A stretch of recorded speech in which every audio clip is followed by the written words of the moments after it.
on the table. Don't worry about it. You'll get it. I'll cover it. Speak, Chief. Ramel. Islam. Ramel is yours. Islam. We're going back here.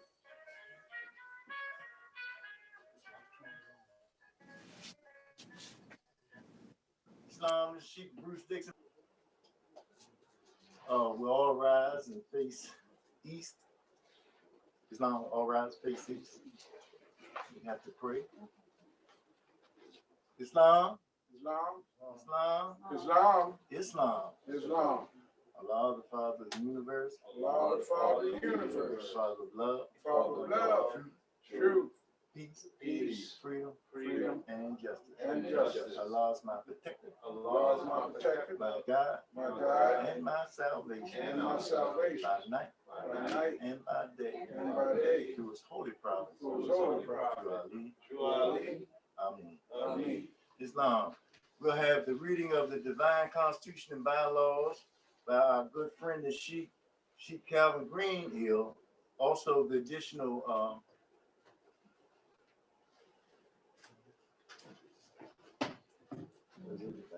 okay.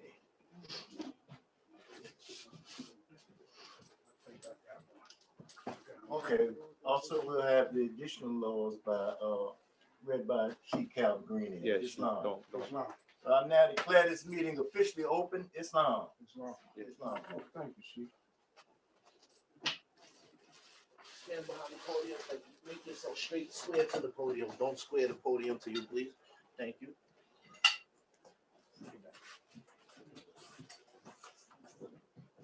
Islam. Islam. Islam.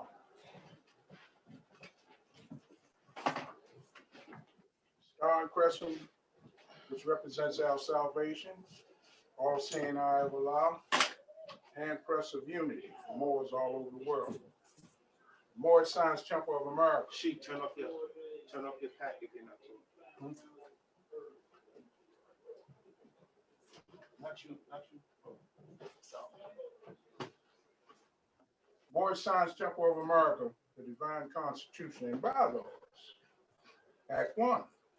The Grand Sheik and the chairman of the Moorish Science Temple of America is empowered to make laws and enforce laws with the assistance of the Prophet and the Grand Body of the Moorish Science Temple of America. The Assistant Grand Sheik is the Sister Grand Sheik in all affairs, if he lives according to love, truth, peace, freedom, and justice. And it is known before the members of the Moorish Science Temple of America. Act 2. All meetings are to be open and closed promptly according to the Circle 7 and love, truth, peace, freedom, and justice. Friday is our holy day of rest because on a Friday, the first man was formed in flesh, and on the Friday, the first man departed out of flesh and ascended into his Father God Allah. For that cause, Friday is the holy day for all Muslims all over the world. Act 3.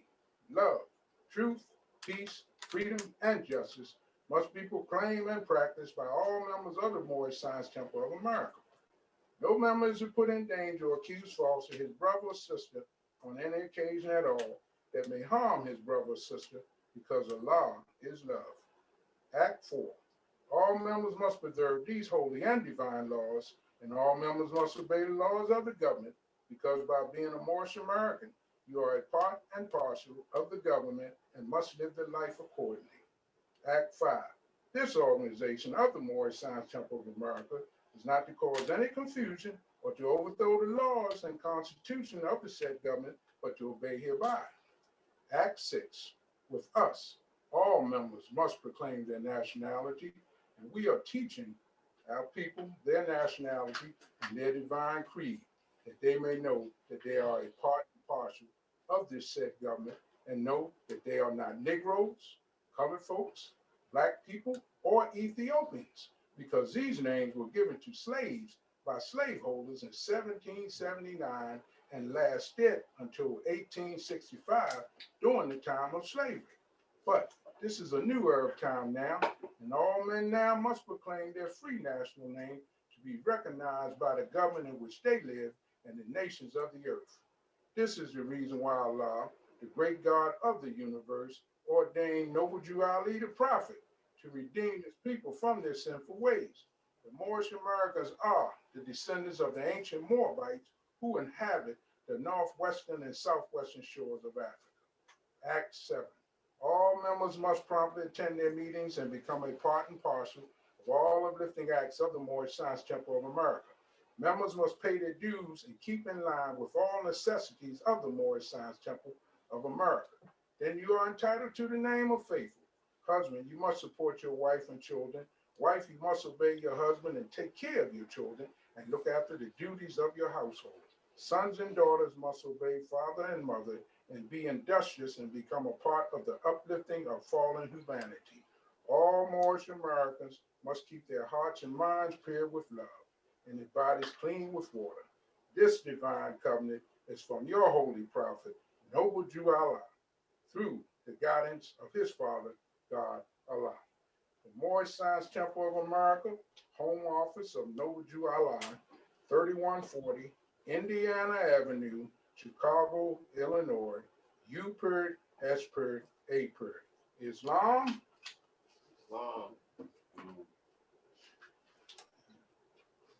Questionnaire and additional laws for the Moorish Americans by the Prophet Noble Jew Ali. Act 1. Grand sheiks and governors and heads of all temples, all businesses, each said temple must be approved by the Prophet Noble Jew Ali. Before acting upon by any members, let it be financed properly or any line of life that will cause the members to sacrifice, finance, etc., that will cause the support of any group of members. Any former officer that violates these laws is subject to be removed from his office under heavy restriction, etc., by the Prophet or the Grand Sheik. Act 2. All members are to attend their ADDAP meetings and their public meetings promptly. If a member is found standing around on their meeting period, shall be fined 50 cents on the first case, and on the second, he will be fined $1, which will go on your emergency fund. If a member is working, his monthly dues must be paid, and if he has money in the bank, he must subscribe for as much as he is able to the Moorish Uplifting Fund, because it takes finance to uplift a nation. Act 3. It is lawful and divine duty of every good member, if he is able in finance, to aid me in saving the nation, and if he does not, he is an enemy to the cause of uplifting his own people, and justice must catch you. Let it be he or she according to love, truth, peace, freedom, and justice, as I have the power invested in my hands, and I will have to enforce the law in order to save the nation. Act 4. All members, while making a public speech, must not use any assertion against the American flag or speak radically against the church or any member of any organized group, because we are to teach love, truth, peace, freedom, and justice. Act 5. All members must promptly attend their meetings and send their children to Sunday school, and the teacher must confirm himself to the questionnaire, and let every member exercise his 5 senses who is able to do so, because out from your Sunday school comes the guiders of the nation. Act 6. With us, all members must proclaim their nationality, and we are teaching our people their nationality and their divine creed, that they may know that they are a part and parcel of this said government, and know that they are not Negroes, colored folks, black people, or Ethiopians, because these names were given to slaves by slaveholders in 1779 and lasted until 1865, during the time of slavery. But this is a new era of time now, and all men now must proclaim their free national name to be recognized by the government in which they live and the nations of the earth. This is the reason why Allah, the great God of the universe, ordained Noble Jew Allah, the prophet, to redeem his people from their sinful ways. The Moorish Americans are the descendants of the ancient Moabites who inhabit the northwestern and southwestern shores of Africa.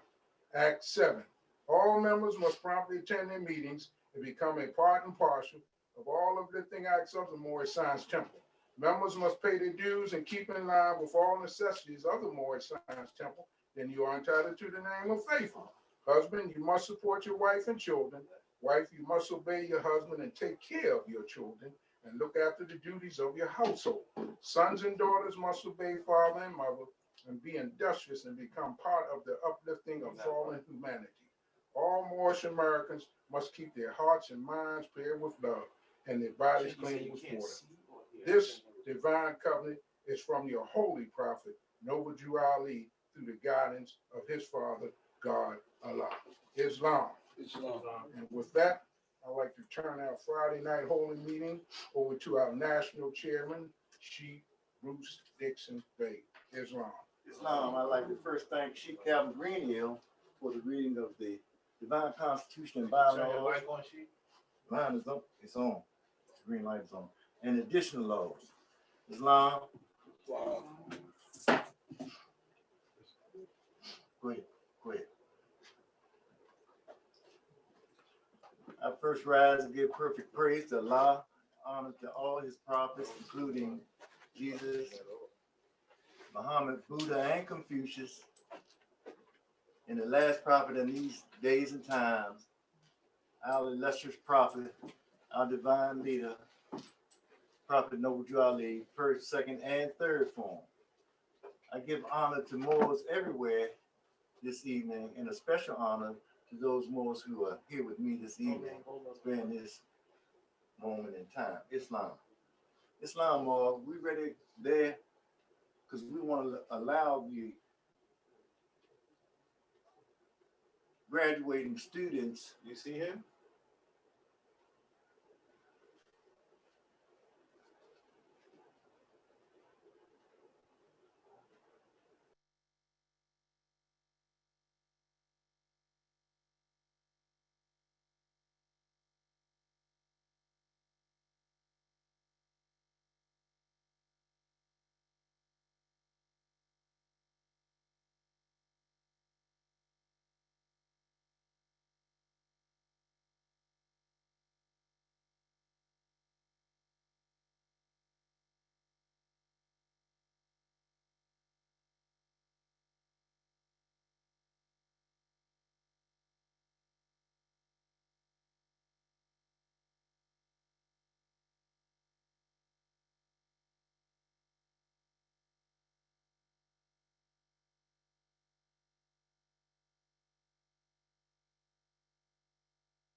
Islam, brother, can you hear me now? Oh, that was the phone.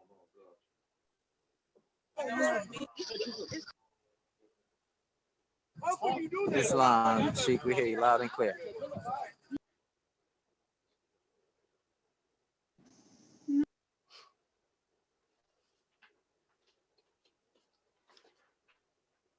This is what I love about being here and being a part of this Moorish science for all of us.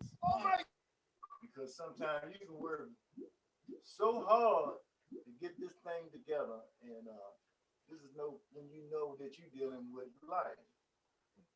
You know, you do all the work, pushing, working hard to get it together, and it all turns out wrong. When you're dealing with a positive energy, trust me, you're going to get a negative energy. It's going to be in the room with you. And what we do, we know that we're dealing with life situations. You know, and we don't have to apologize for living and breathing. We just have to work a little bit harder the next time. But for this time, we're going to smile and get through this. We're going to serve you up. These people work hard. They work hard. These students work hard in this Moorish Science Temple. They want to be naturalized. They want to be a member of this movement. So we're going to work hard for them. It's our obligation. It is our duty, right, to work hard for them. Islam. There's enough work here for all. So when you come in, start looking for a job. Start looking for somewhere to apply yourself, because we need your energy. We absolutely need your energy. You know, we have some great people here. Islam, Brother Sanders Bay, can you hear me? Islam, Sheikh Bruce Dixon Bay. I can hear you loud and clear. Islam. Oh, that's wonderful. Can you turn that up, son? Yeah. That is wonderful. Now, do you have some students who want to give honor? Because I'm going to open up. I'm going to give them something out of the Holy Quran. And they can feed off the energy. And just let us know who they are, where they're calling from. And give honor to the Prophet for having this movement. Somewhere for us to go. Somewhere where we can be us.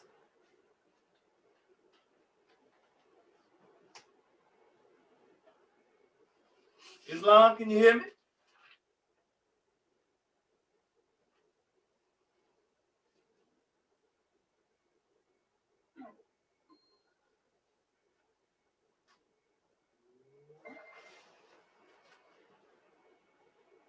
No, electronics, we deal with it. We're gonna make the devil flee out of here. We can hear you loud and clear. All right, there we go. So from the Circle 7 Holy Quran of the Moorish Science Temple of America, divinely prepared by Noble Drew Ali, the prophet Noble Drew Ali, I'm going to read chapter 3, Elihu's Lessons, the Unity of Life.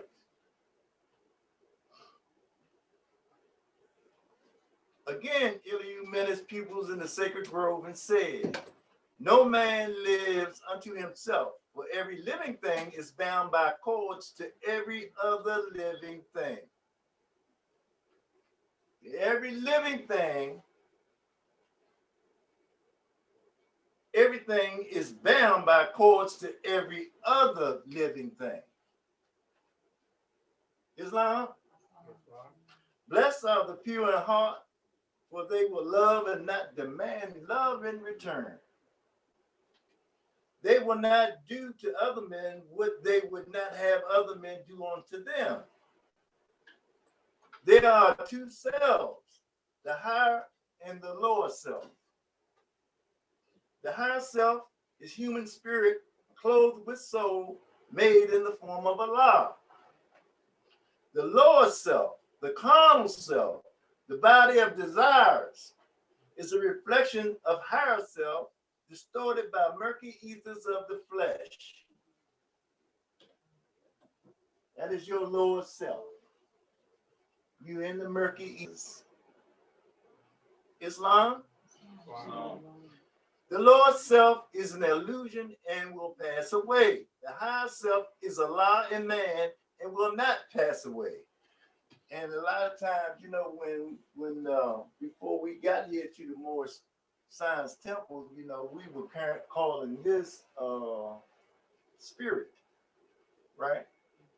And man is moved by his spirit, and that's connected to your creator, your God.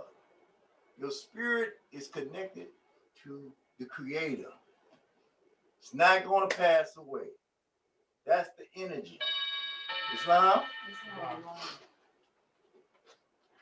The higher self is the embodiment of truth. The lower self is truth reversed, and so it is falsehood manifest. It is falsehood manifest. The higher self is justice, mercy, love, and right. The lower self is what the higher self is not.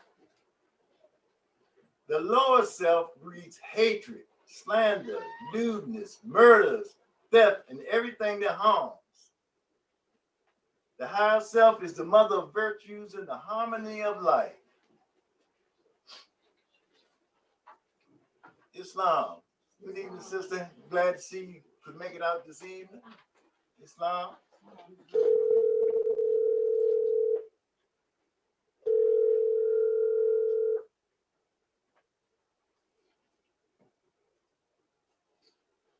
Now, if we cut those cheap cell phones off, we can take a cue from that. Everybody, turn them cheap cell phones. Hey, hey. Turn them cheap cell phones off.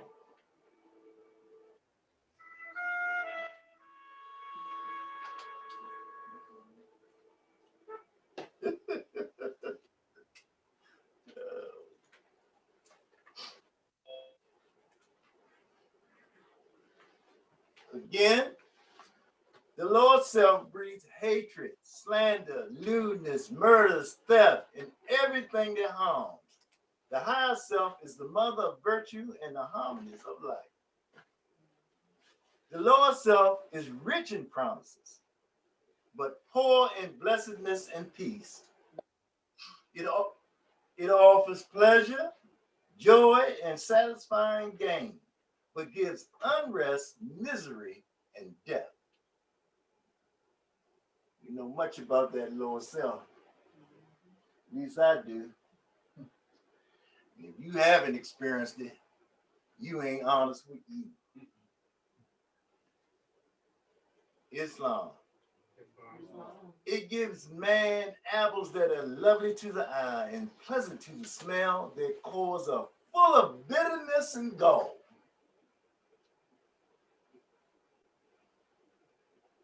If you would ask me what to study, I would say yourselves. And when you have well studied them, and then would ask me what to study next, I would reply yourselves.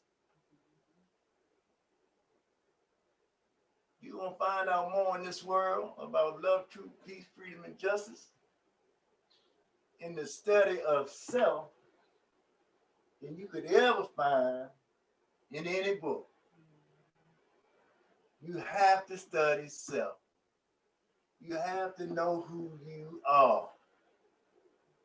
They are switches. You can turn them on and off. And you know you have to learn how to love yourself. You can't love me and don't love you. That ain't gonna work. You gotta learn how to love yourself so you can love the rest of this world. We are winning. We are winning. Y'all listen. You see things being torn down now. You see that energy, and we dealing with some high energy. It's tearing things down. You see it? The storm is due to hit this evening. Down in Florida, right? Isn't that down in Florida where it's due to hit? It's due to hit the coast this evening, right? And they talk about how powerful and relentless this storm is going to be. They scared like 15 inches of rain. That ain't nothing to play with. That's what they calling for. 15 inches of rain. And it's, you know, the really sad part about it is they don't really know. They really don't know. You know, we got just enough information to move to try to save ourselves from total destruction.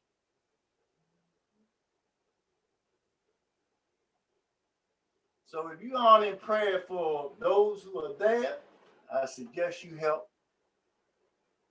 We need your energy too, right? I suggest you help and put them in your prayers also. You know, this is a serious situation. Our leader is gone stone cold crazy.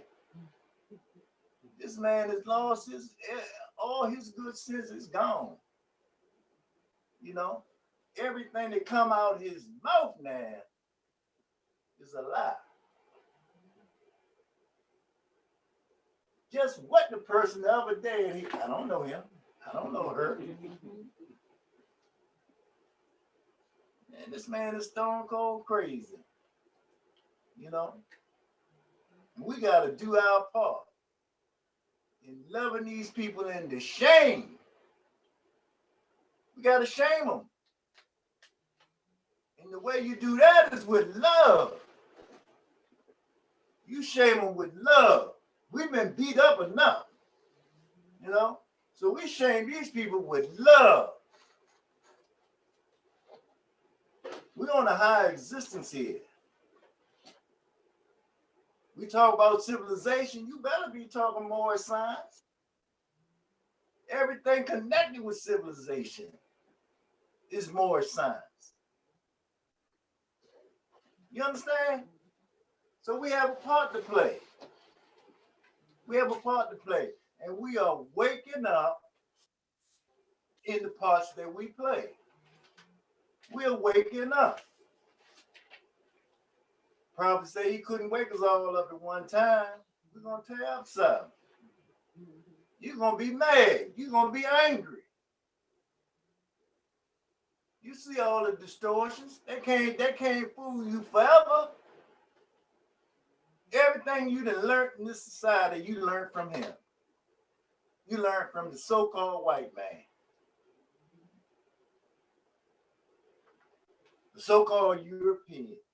You learned it from him. He taught you everything you know. Now you unlearning some of this stuff. And already you feel strong. You feel different. You feel confident.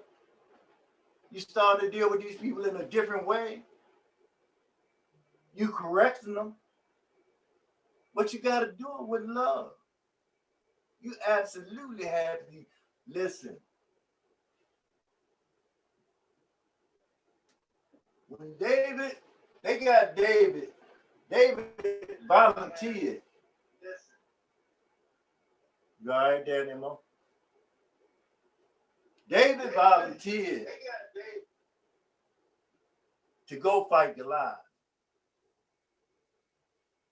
Everybody else, all the warriors, had shown their cowardice. They were afraid.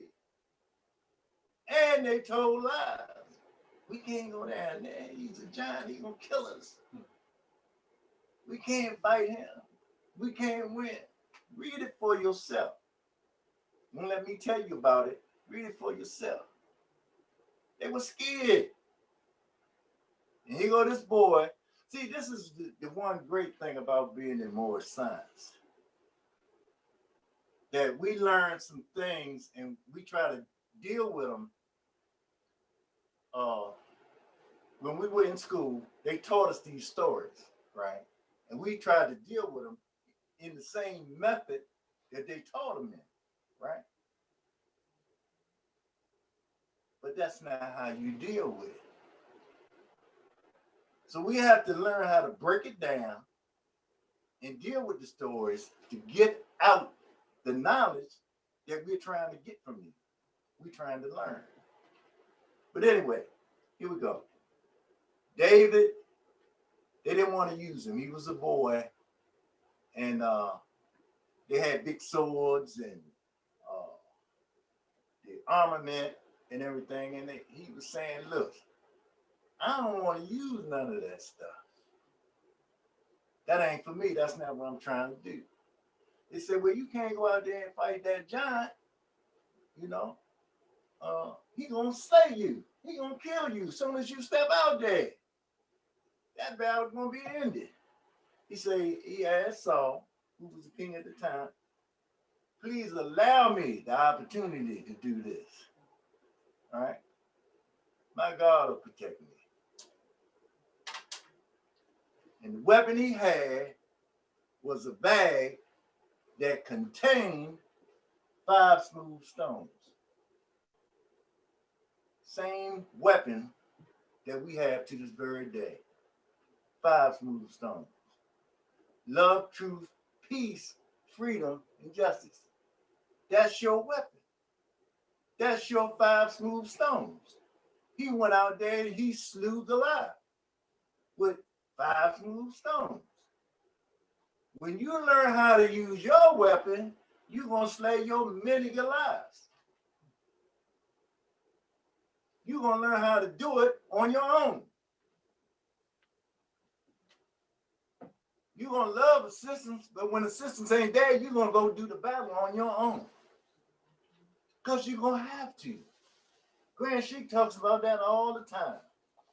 Learning how to fight on your own. Right? You get this paperwork, you're fulfilling the prophecy that these things was going to happen. That's all you're doing. And it's going to give you confidence. Confidence on how to deal with these situations. To put yourself back in the constitutional fold. That's the job here. That's your Moorish American job. Putting us back in the constitutional fold. Starting with who? Self. There you go. Self. David had 5 smooth stones. He was able to slay Goliath, and we got 5 smooth stones. And as we learn how to use them, we're going to become the same mighty warriors. The same mighty warriors with just 5 smooth stones. Love, truth, peace, freedom, and justice.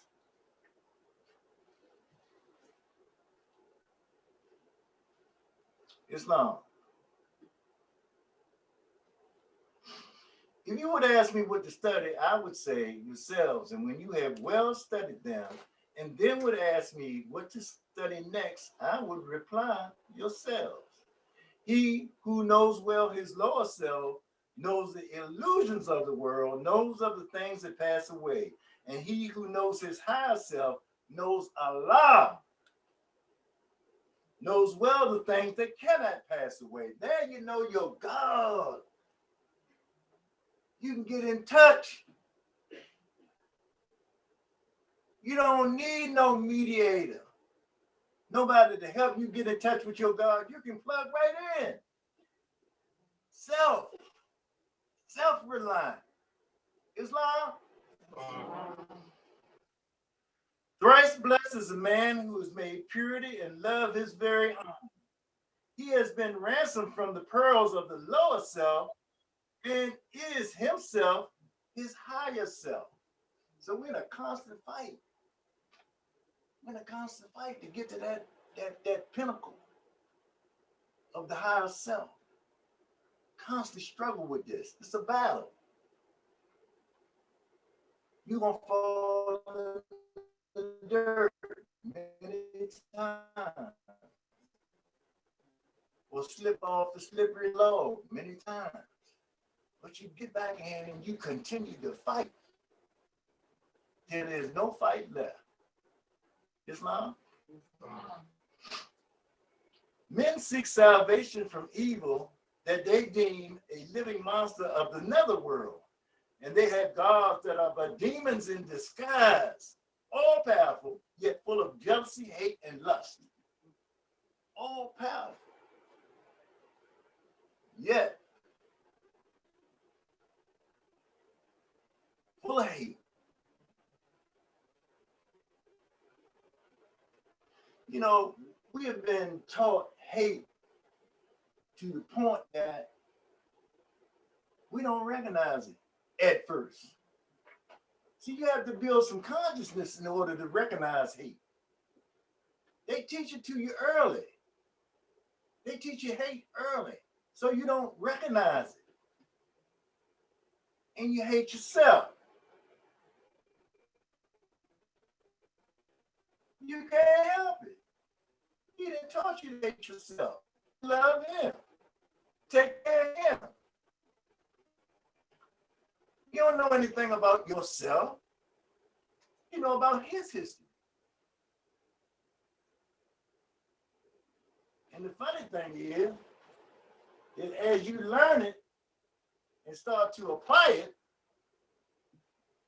he's not going to fight you. He is not going to fight you. he will get out of your way. The only question is, what do you want?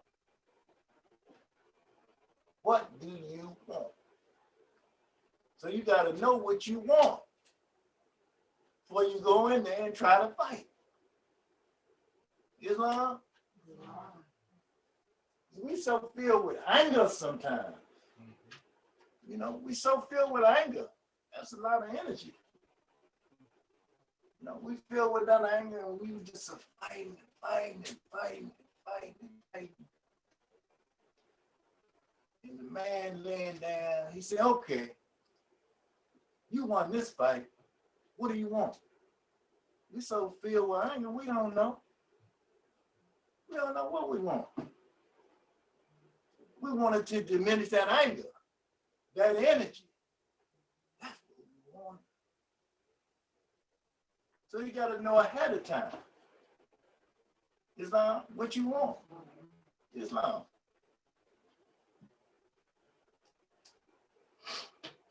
Men seek salvation from an evil that they deem a living monster of the netherworld. And they have gods that are but demons in disguise. The gods of demons. You see it all the time on the television. See it all the time. You're dealing with demons. Islam? The demons are in disguise. All powerful. You thinking they got all this power. It's just an illusion. It's just an illusion. Yet full of jealousy and hate and lust. I don't know if any of you saw it, but I saw this movie on Roger Ailes, right? Who was the head of, he made the news product at Fox News, right? He built that whole thing up. If you don't know what these words mean, go watch that movie. Watch that movie.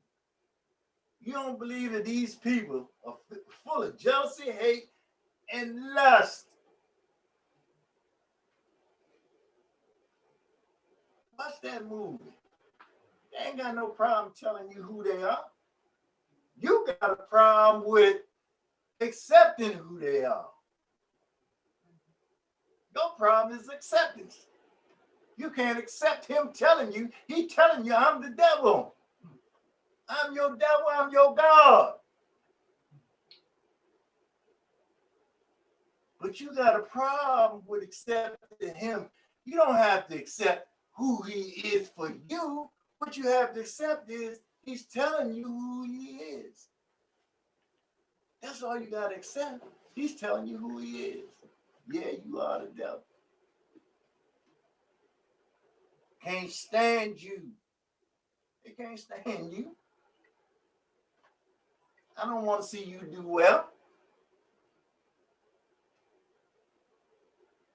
I want to see you suffer.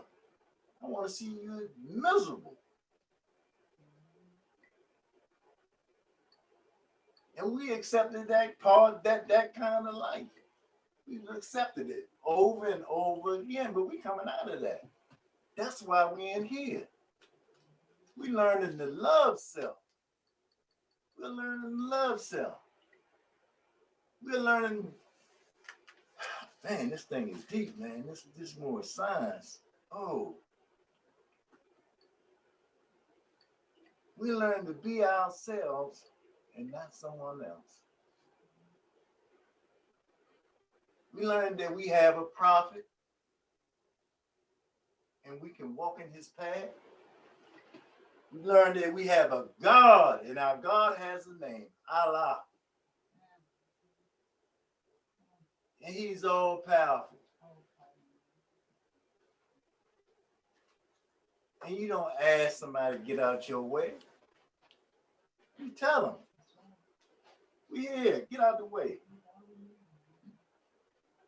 You present him with the necessary, whatever he needs to satisfy the condition that I'm bringing to him. And we satisfy over and over again. That's our job. But you definitely got the first principle in this. The first principle is love. You have to learn how to love. Love instead of hate. All power. Love instead of hate. Islam? Wow, more. Whose favors must be bought with costly sacrifice of fruits and the lives of birds and animals and humankind. And yet these gods possess no ears to hear, no eyes to see, no heart to sympathize, and no power to save. They're not sympathizing with you. They kill your babies in the street and say, I'll give you some money.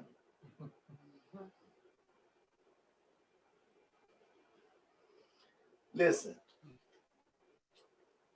And see, the sad part of it is, we can see that part, but there's another part where these hospitals, they're killing our babies wherever they can. They're killing our babies wherever they can, whenever they can. They ain't producing nothing to save your baby. He's trying to save himself.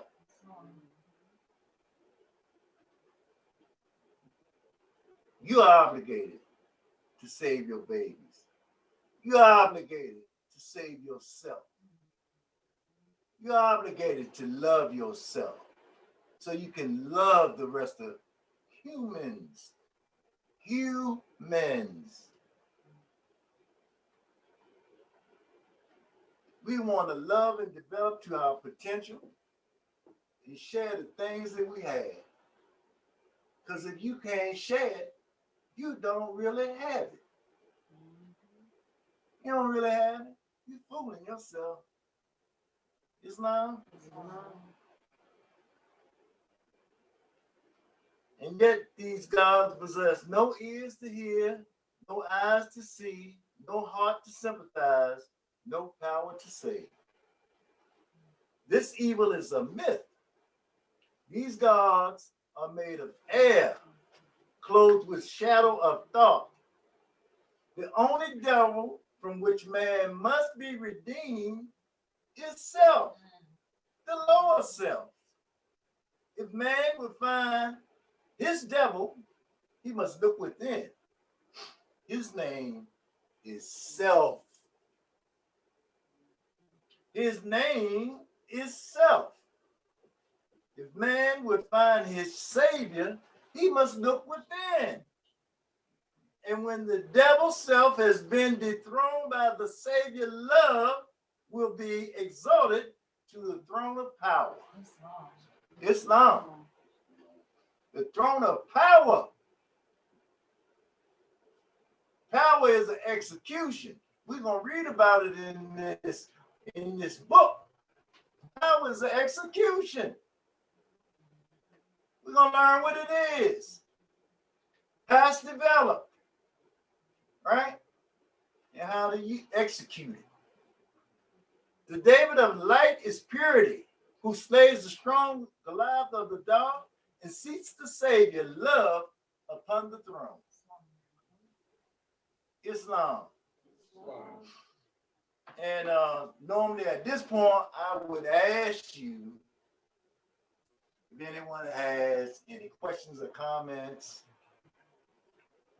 but I'm not going to do that because we have the students who have graduated, well, graduating, and I want to know if anyone wants to stand up, reveal themselves, and give honor. Because that's what we're here for. This is Holy Night, but we're here for you. And this is a special Holy Night because this is just before the naturalization ceremony, which is tomorrow. And sadly, I say that we had to make a decision. on not having the ceremony here and people congregate together, having a bunch of people congregate together. I don't know whether the coronavirus is real or fake. I don't. These people have told me many things. They've changed their position many times. So I don't know whether it's real or fake. But I don't want to take no chance with your life. You know? I don't want to take those types of chances.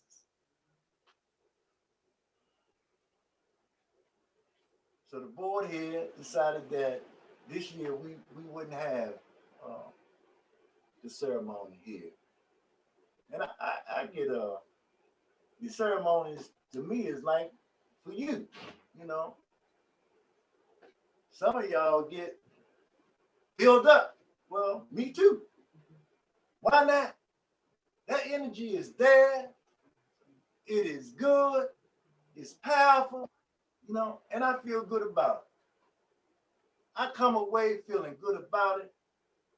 Glad that you have made the long journey, some of you, right, to come all the way here to Baltimore because you believe, excuse me, you believe. You're at the first stage. You believe. Belief. And it is important for you to come here, then I must be here to greet you. And I'm happy as you are. It's a good feeling for me too. Islam, Moor, can we get some of these young Moors or new Moors to give honor? Ramel?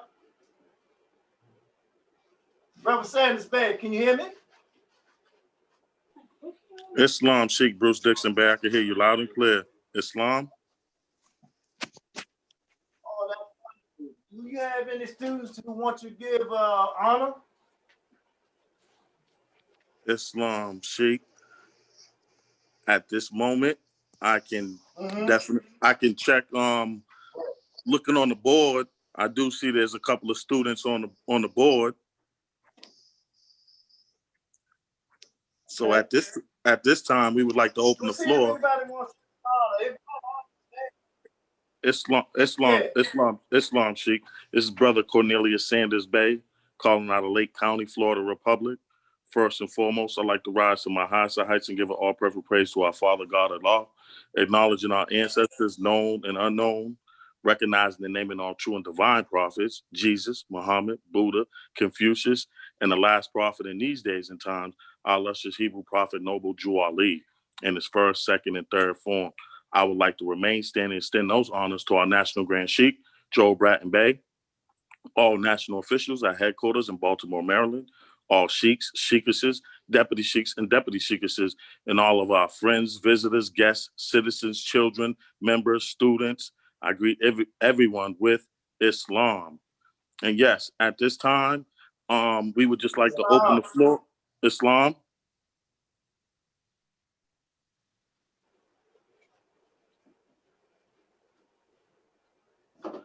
Islam. At this time, for all the for any of the students in the Moorish School in Law and History, at this time, this moment is put aside, and we would like you to express yourself and your gratitude and your thanks and whatever law puts on the dial plate of your heart at this time. The floor is now open. You can press star, state your name and where you're calling from. We would love to hear from you. Islam?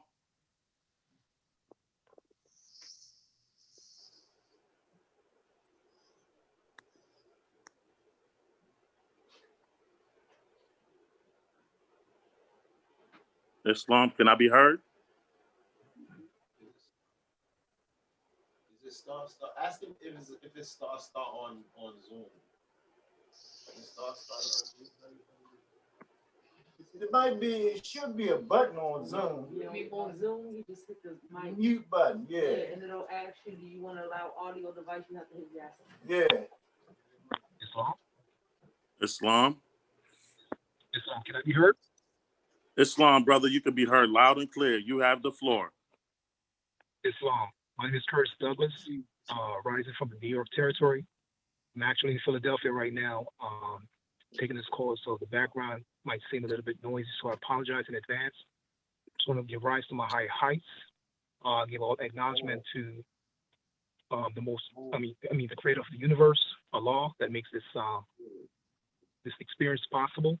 I want to remain standing, give acknowledgement to all the divine prophets, namely Jesus, Muhammad, Buddha, Confucius, the most illustrious Hebrew prophets, Noble Drew Ali. I want to also remain standing, give honors to all sheikhs, sheikhesses, deputy sheikhs,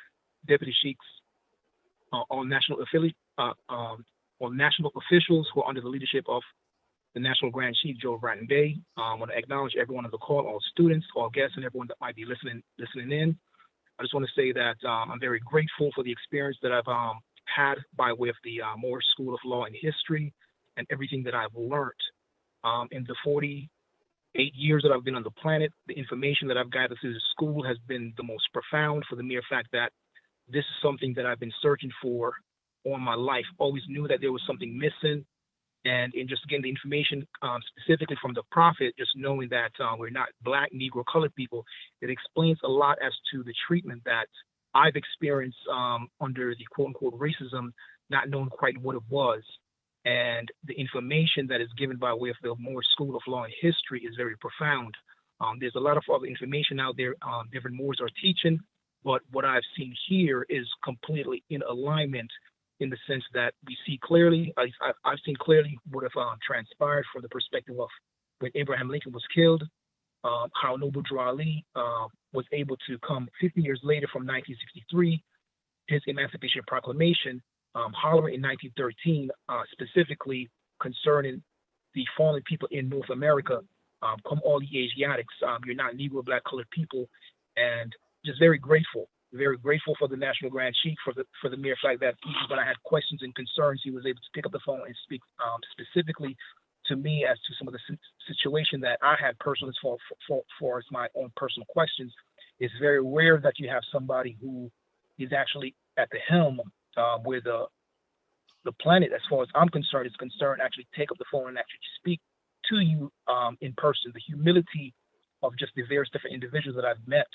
I'm very thankful for Brother Cornelius Sanders Bay as well, from the perspective of just the way he his vibration and just the way he's been on the top of these calls. So there's much that I could say, but don't want to take up too much time from some of the other students. But I'm just very grateful, even for the national officials, specifically Sheikh Belly Bay. She's been very instrumental as well in just helping myself and different family members, just getting our paperwork and everything involved, just to make sure that we can go through this process. So with that, I yield the floor and give it back to you, the moderator, Islam.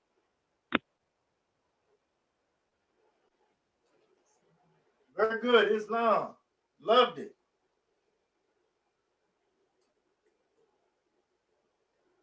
Any more energy out there? Plug in. Islam. Islam. Okay. My name is Michelle Ewart. I am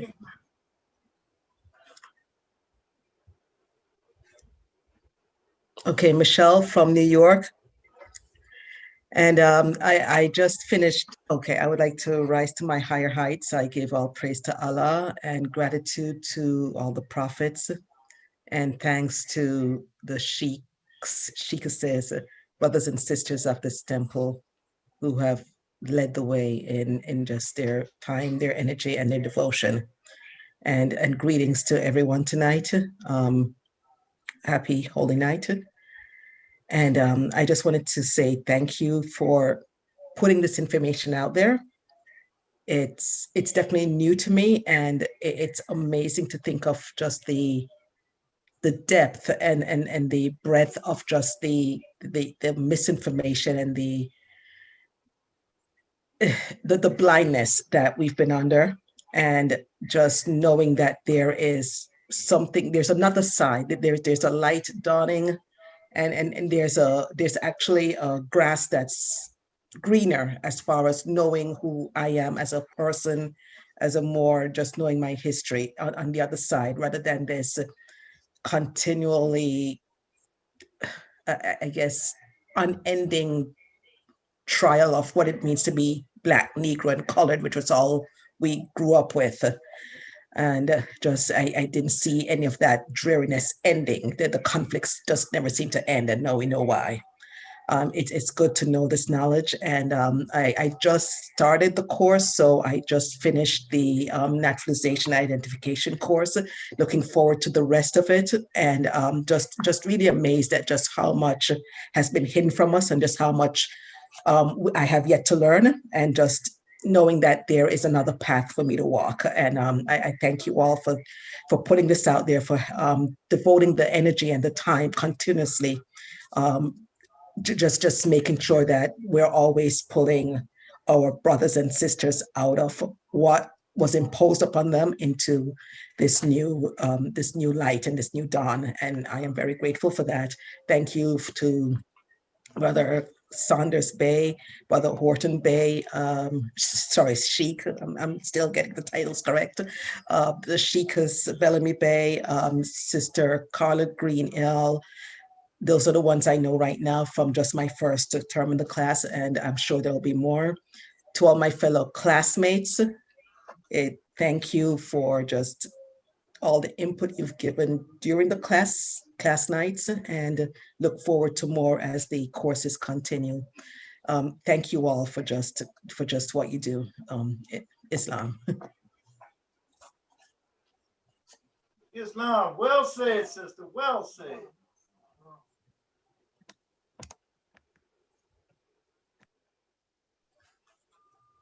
The floor is still open. We're allowing you to come on and give honor. We know how you feel. We got nothing but love for you. Come on. Come on, share this moment. Islam. Islam, can I be heard? Islam, my name is Miriam Tuma. I'm calling from New York. And this is Lovey. Say hi. Islam. Islam. We just want to say thank you for this. We just want to say thank you for this amazing opportunity. I always knew that the truth was out there, and I'm thankful to be at the door and to open this door to the truth. And I look forward to unfolding and growing more and learning more with the other courses to come, as I as well just finished my first course. And I'm thankful to everybody in this movement for all the love and the work and dedication that goes into making all of this possible. And I'm looking forward to unfolding in this as well. Islam and peace and love to everyone out there, known and unknown. Thank you. Thank you much, sister. We love this feminine energy, Islam. And there was a time where a sister wouldn't go. We get the brothers and we had to twist their arms to come up and give some honor. But now it's the sisters coming out here. Let me tell you something, how good that feels. I ain't gonna overwhelm myself. I'm gonna just enjoy it. Islam, the floor is still open. Islam. Islam. May I be heard? Islam. This is Emily Nader out of the New York. This is Emily Nader out of the New York Republic. I'd like to say happy holy night to all the Moors and Moabites on the call. May I be heard? All right. Yes. Yes. Loud and clear. I'm thankful and grateful to have been invited onto this journey by way of a friend, and I'm excited for the experience. I am learning so much. I am thankful and grateful to all the sheiks and sheikesses all the brothers, all the sisters, all the Moors in general, all the ancestors known and unknown. I am thankful and grateful to each and every one of them. And I am excited to continue this journey. I just finished the National Identification and Card course. I'm still learning quite a bit. Like I said, I'm excited and I can't wait to continue the journey with you guys and to build and to grow. Islam and peace. Islam sister, thank you so much. We really appreciate this energy. The floor is still open. You got time. Come on. Islam. Islam. Speak it loud. Say Islam. Islam. What's your name? My name is Emancipation. How old are you? $3. Okay, tell them your 5 principles. Yeah. 5 principles. I trust you. We know and practice our desire again and All right. for my everyday. Hi, puppy. Yeah. Daddy, me.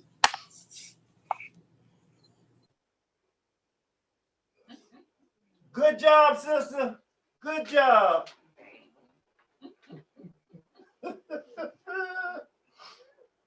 Yes. And the floor is still open. If you want to give honor, you're a new student ready to graduate, you can give honor this evening. We need to hear from you. We need to know that the work that we are doing is well appreciated. Islam. And the only way we can do that is you let us know. Islam. Islam, can I be heard? Islam, sister, you have the floor. Yeah. Islam. My name is Sister Nora Joseph from the Florida Republic. I'd like to give all honors to Father God Allah, giving all to Father God of the universe, and our divine prophets, namely Jesus, Muhammad, Buddha, Confucius, and in these last days and times, our noble prophet, Noble Juali. Also giving honors to our national Grand Sheikh, Joel Bratton Bey, all the brothers and sisters on the call and around the world, all the Moors, happy holy night. I'd like to say I'm grateful and thankful for this particular platform, that we're able to communicate with each other through all these new technologies that a lot of us have to get used to in order to move forward in this time. When in 1928, there was one thing that needed to put into place, which Noble Juali did, notably the 1099, that was in his day. We needed paper, and now we need cell phones, correct? So with all this new technology in place for us to learn this, what we need to give all honors to the sheiks and sheikesses who are helping us to retain what we've learned. And I'm so thankful that it's in place, so I'm able to continue this journey that I'm on. With that, I'd like to say happy holy night and peace. Peace, sister. Thank you so much. Definitely appreciate it. Islam, the floor is still open there. We got a few more minutes. We want to let y'all students come on and say, give praise now, give honor. You don't have to be shy.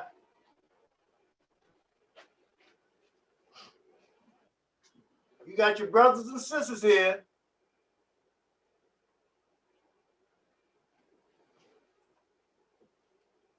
Islam, Brother Simons Bay, can you hear me? Islam, Sheikh Bruce Dixon Bay. I can hear you loud and clear. Islam. Well, you're doing a fine job down there. Shake them people up. Let them brothers and sisters know that they can come in and give their Islam. So all they gotta do is say Islam. Identify your name and where you calling from, you know. And because you know, we gotta send some love energy out here. We gotta send some love energy out here. It's really important. You know, we going through some things. And this storm that's hitting down there in Florida ain't helping none. You know, these states got a lot of negative energy. People getting hurt everywhere. So it's gonna be up to us. We've been doing things that people don't know about. People don't know about us, you know, and what we've been doing. And now it's time to unveil. It's time to let you know who we are and what we've been doing. Now, how much of it we've been doing. We haven't taken the credit for anything. We don't take credit for anything. We just do the work. And we have a great, great, great Grand Sheik work 10 times harder than any man I know. That brother really puts in the work. And I've told him on many occasions, there's one man on this planet I would not like to be. It'd be him. You know, it'd be him. Because you know, when you dealing with this organization and the business that he has learned to take on, he's the embodiment of that business, you know. And then your own personal business, because I got some of that going on.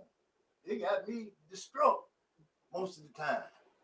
You know what I'm saying? So I see these brothers taking care of all of that and still find the time to make sure that we know that he loves us in his work. He don't talk about it. He show you in his work. So is anybody else that want to come on, brother? Sanders Bay? Islam, Sheikh Bruce Dixon Bay. I can hear you loud and clear. Islam. At this time, we do have our floor open. Can you hear me? Mm-hmm. At this time, we do have some new students that have came on. We like to let you know at this time we have our floor open for you to express what's on the dial plate of your heart.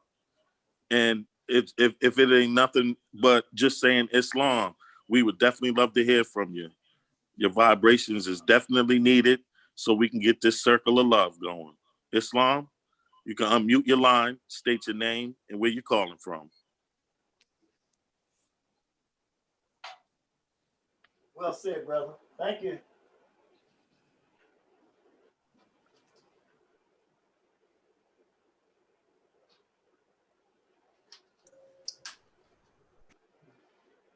Okay, well, we might be having technical problems and things are not flowing as smoothly as we would like sometimes. So we just deal with that. And Islam, Sheikh. This is Jerome Wood Neal out of the Michigan Republic. You loud and clear. Yeah, I just figured I'd get the ball rolling here a little bit, and I've been in since 2016, and first I'd like to rise to my highest heights and give all perfect praise to our Mother, Father, God, Allah, the universe. Give all honors to the true and divine prophet, knowing and unknowing, naming Jesus, Muhammad, Buddha, Confucius, and the last prophet of these days and times, our illustrious prophet, Hebrew prophet, Noble Drew Ali, in his first, second, and third form. And also the ancestors too, extending honors to our National Grand Sheik, Joe Baden Bey, all national officials, all sheiks, sheikesses, deputy sheiks, and deputy sheikesses, and to all the members that are on the call right now for Holy Night. It's a joy to see and hear all the new members, and I want to say welcome home. And your journey is starting, and I'm out of the state of Michigan. If you have any issues, you can, and you live in Michigan, just you can contact me at 313-418-4120, or either you can email address is jwbus8@aol.com. That's for anybody out in the state of Michigan, anybody, period. And with that, I yield the floor back to the moderator.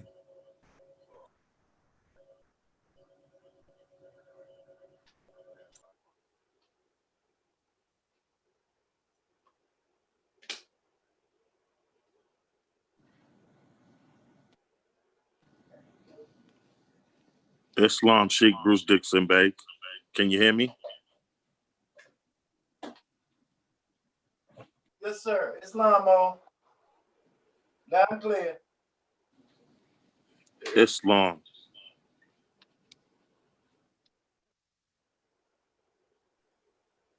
Islam. Sanders Bay, can you hear me?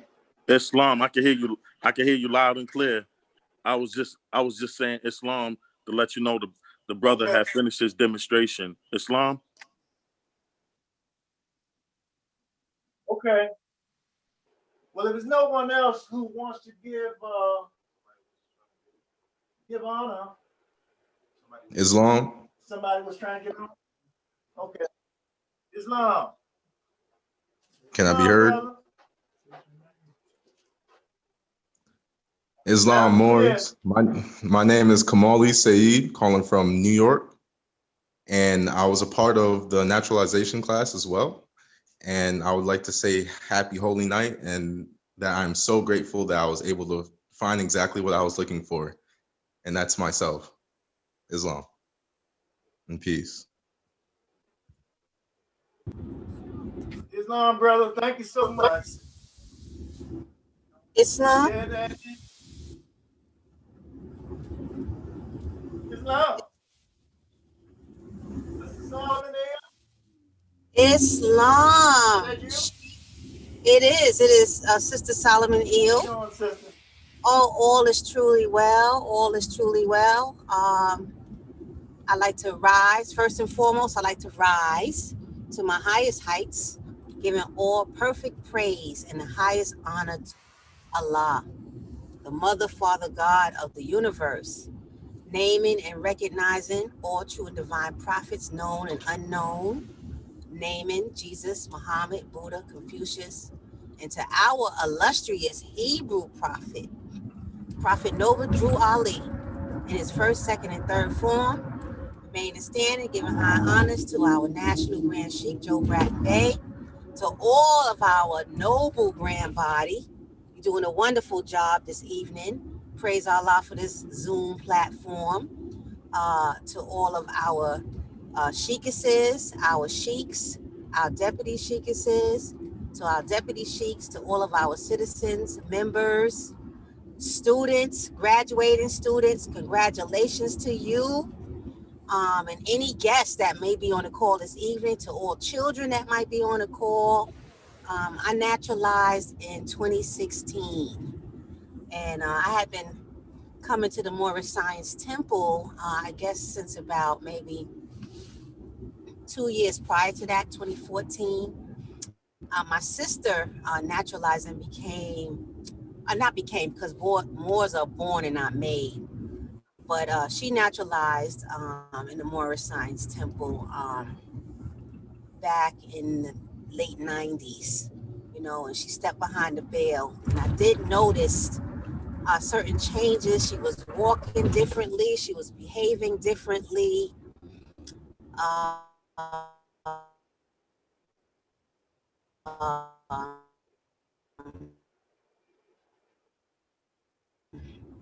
She was speaking, and I know that the temple some years. I moved to a building. I met a brother. We all know him. It's Deputy Sheikh Roy Lee Bay. He told me his name was Roy Bay, and I was like, "Are you a Moor?" And it started from there. I started, going to the temple, learning slowly. What was so attractive to me is, you know, I come from a Christian faith, and the first thing I heard, it says that the Holy Quran, our Moorish Holy Quran, is for those who love Jesus. And you know, we Christians love Jesus. So that was the kicker for me. That was the kicker for me. You know, what it said to me is, you know, we're not denouncing Jesus. You know, as a matter of fact, we're not denouncing any prophets. You know, anybody that brought anything spectacular to this world, something that we could use, something that could raise us from our lower self to our higher self, you know, it's welcome here. It's all science, you know. Joining the Moorish Science Temple and naturalizing was the best thing I could have ever done. You know, I feel better. You know, my self-esteem has risen tremendously. You know, I embrace the queen and the empress and the royalty that I am because I know who I am. You know, I've learned it here. You know, the sky is the limit. You know, like we always growing every day. You know, study. You know, I love reading my Quran, you know, and exploring different books, you know, watching certain videos. One of the members shared about this being an electrified age. There's so many tools and devices available for us to learn and to study. This is the age of Aquarius. Let's take advantage of all of the information that's out here. Let's continue to look at self and continue to rise. I like to congratulate every more, you know, because we graduate every day.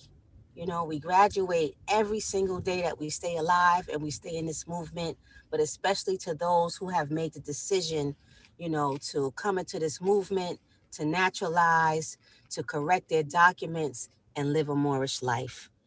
Thank you, Sheikh Dixon Bay, for all that you do, and all of the brothers that's behind the scenes, Brother Ramel and everybody that's making this Zoom meeting possible. Much gratitude and appreciation. Peace and love. Islam. Well, thank you much, Sister Norman. We really appreciate that. We really appreciate that. And we know we got some new members. Some of you people ain't been here 30 days yet. Come on. You want to talk about it? You got through that first class. You ain't 30 days out of that first class. Come on in here and talk about it. Tell us who you are. Let us know that, you know, we're going to send some love your way. We got people on like Islam Sheikh Bruce Dixon Bay. Okay, Islam.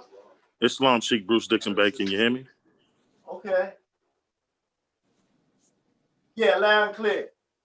Islam, giving thanks. As Islam, yeah,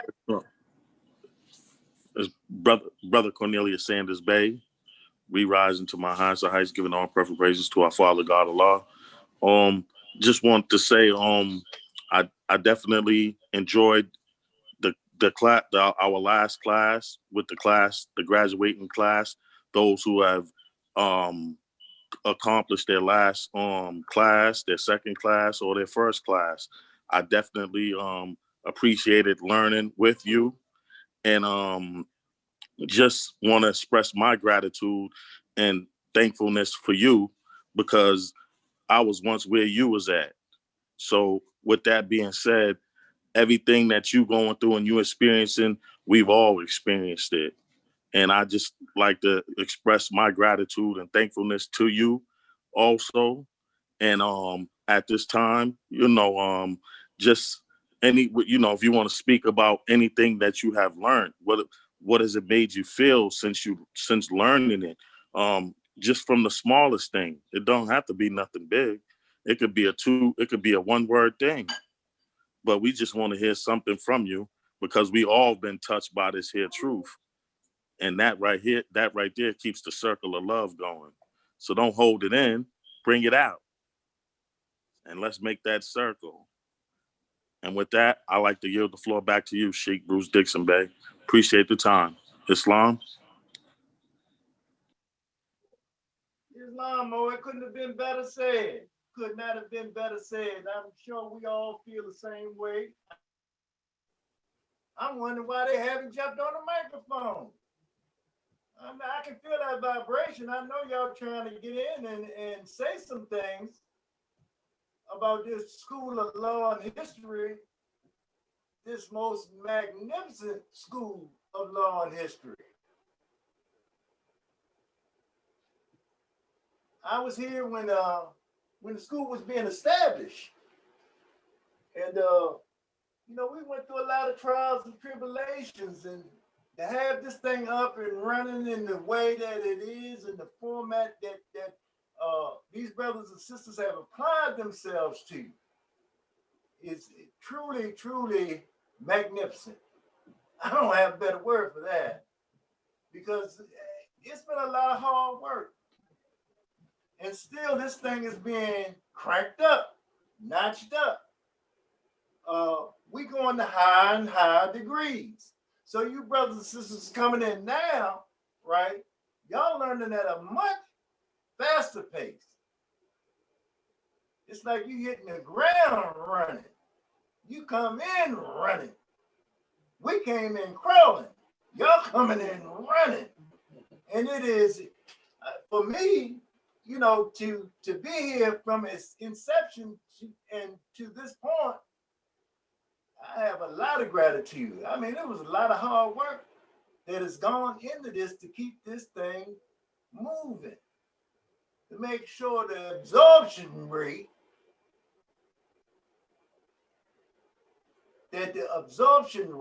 for these students, when you come into here, and it matters not if you 9 years old or 79 years old. It matters not. Let me tell you a quick story. When I first got here, I've been here a couple of years. I guess it's been about 4 or 5 years from the time that I got here. Brothers came in from DC, and I'm originally from DC, and they came in from DC to bring a program here, to offer us to share some law, you know, and they was part of this law and history thing. Trust me, they were. And one of the brothers brought his father in with him. His father was a Christian. He started out a Christian. And he made a change. But let me say this. He converted from Christianity to Islam. And I might say Islamism, so we don't get it confused here. You Moors, we don't get it confused. Islamism, right? The man was 83 years old. Devout Christian. He came with his son and he made a conversion. 83 years old. And I can't tell you how, I don't know if everybody else was noticing what I noticed at the time, you know, because Grand Sheik and the members then, they had been here for a while. They had seen things like this, but I had never seen anything like this. I had never experienced that. Something like that. And it's important to me because he said that he was making the conversion because he had found his God. He found his God. And you know, when I got here like everybody else. I'm looking for somewhere to plant my roots, right? I'm looking. I've been raised in Christianity. Absolutely. Who has it? You know? And I had to make sure that this is what I wanted. Because I had been in situations where I had been in a Moorish fellowship and sat there for 2 years and would not join because it wasn't right for me. I was looking for something in particular. This is a divine and national movement. Y'all remember that now? Divine and national movement. You getting it from heaven right down here on earth. We building heaven down here. Remember that. We're not putting together the things that we're putting together just because they look pretty. This is divine and national movement. Man has to elevate. And when I say man, I'm using it in a generic form, so I'm saying woman too, you know. And I trust myself, as like many of you will learn to use a woman first, because she is first. She was first. Our first teacher is mama. First teacher is mama. That's important. The European looks at it in a different way. And that's important, because it's important for you to know that that's not yours. That is not what your ancestors built. That's not what they created. It is not. And that's why the prophet put this in signs. I had all these definitions for what Moorish meant. And they kept needing me every time we have a discussion where this word, what the definition of this word came, is it will come out more sense. See, what kind of scientific definition is that? There ain't no scientific definition. But I wouldn't say anything, but I held it in my heart. I held it in my heart. Only to find out that they was right. All of these so-called scientific definitions that I had for what Moorish meant, right? Or I went, listen. I went in the dictionary. I went in dictionaries to carry this thing all the way back 6,000, 8,000, 10,000 years, right? Only to find that in etymology, I suggested you haven't gotten an etymological dictionary, that you get yourself one, because you're going to find words that you have to break down and understand that English is not really a language. It's a dialect. There's a big difference here, right? And how to start to break these things down and what they mean, because these people they got you talking and you just making sounds as far as they're concerned, right? You just making sounds, right? They're talking to each other in a language that you don't understand. They writing it in a language you think you understand and you think you know, especially when you sit up there with them. Oh my God. You can't tell me nothing. My oldest sister, she has a master's degree in anthropology.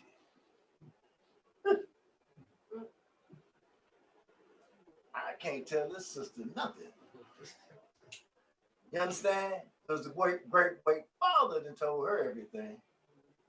But it is starting to be broke down, the lies See, a lie ain't gonna last for so long. A lie is not gonna last for so long. And then when you get it put in the same room as the truth, one of them gotta flee. He can't stand up against it, right? So one of them has to flee. So she's been put in these situations where I'm saying, look at a particular thing, right? Look at a particular thing. I tell her the particular thing to look at, and the people who are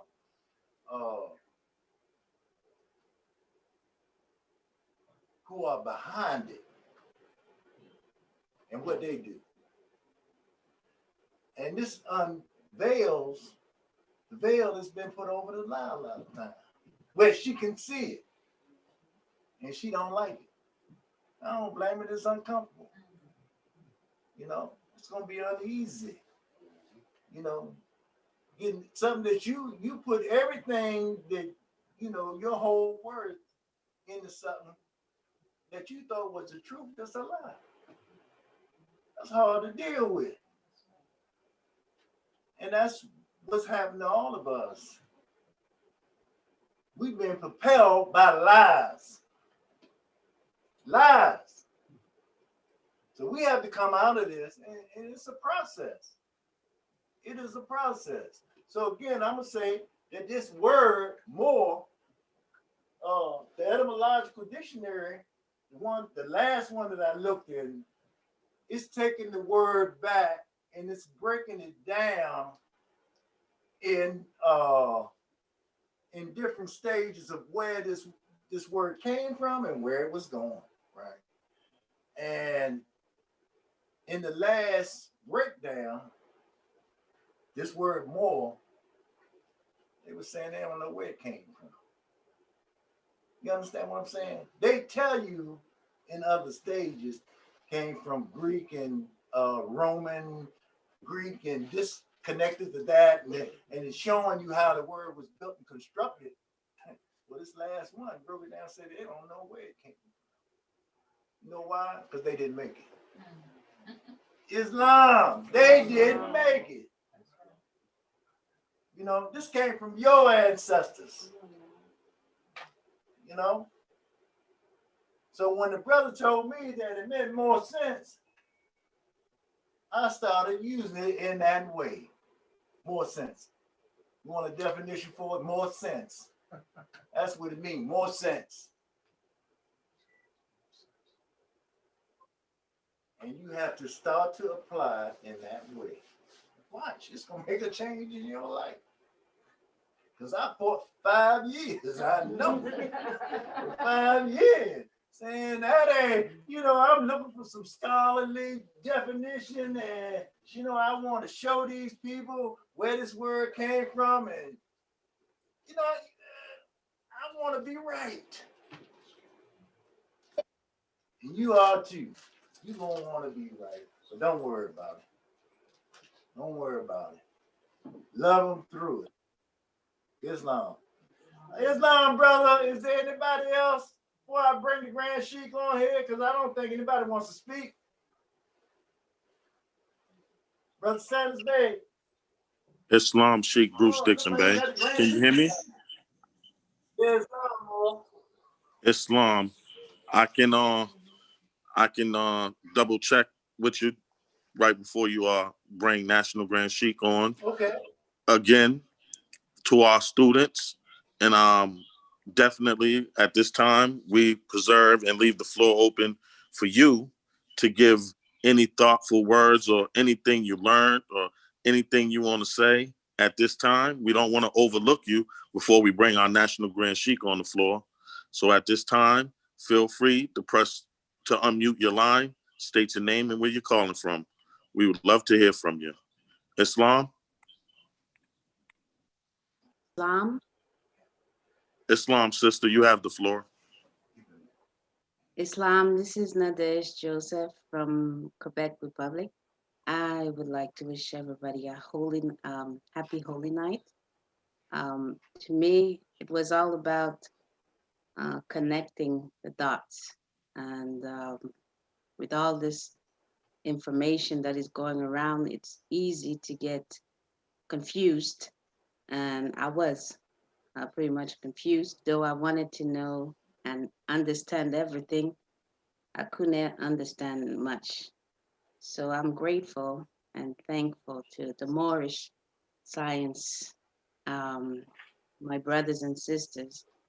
I have a family, and also it is so great to be able to spread around the good news and to give this great gift of freedom and truth, and without Islam and peace. Thank you.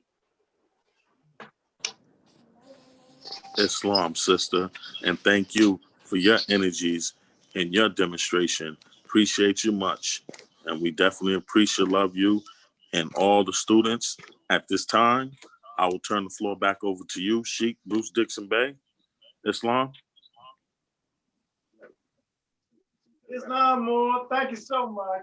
And that sister that just spoke, thank you, sister. Thank you. I'm telling you, it don't take a lot sometimes. But the vibration is, oh man, it's so stimulating to me. I'm being stimulated by this, you know, and it inspires me to work a little bit harder.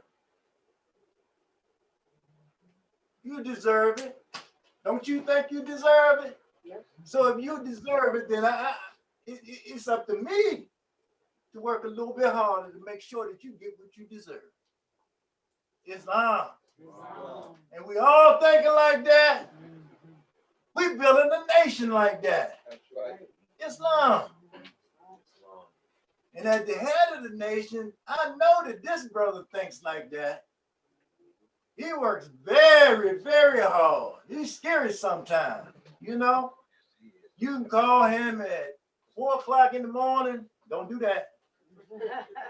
But he'll be up studying something, willing to share it with you, right? You can call him at 7 o'clock in the evening, you know, studying something, willing to share it with you.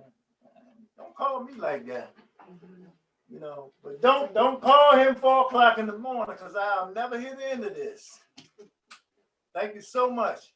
But anyway, without further ado, the Grand Sheik is here. He's been here for a while. He's sitting back there, getting himself together, making sure that he's going to present something loving and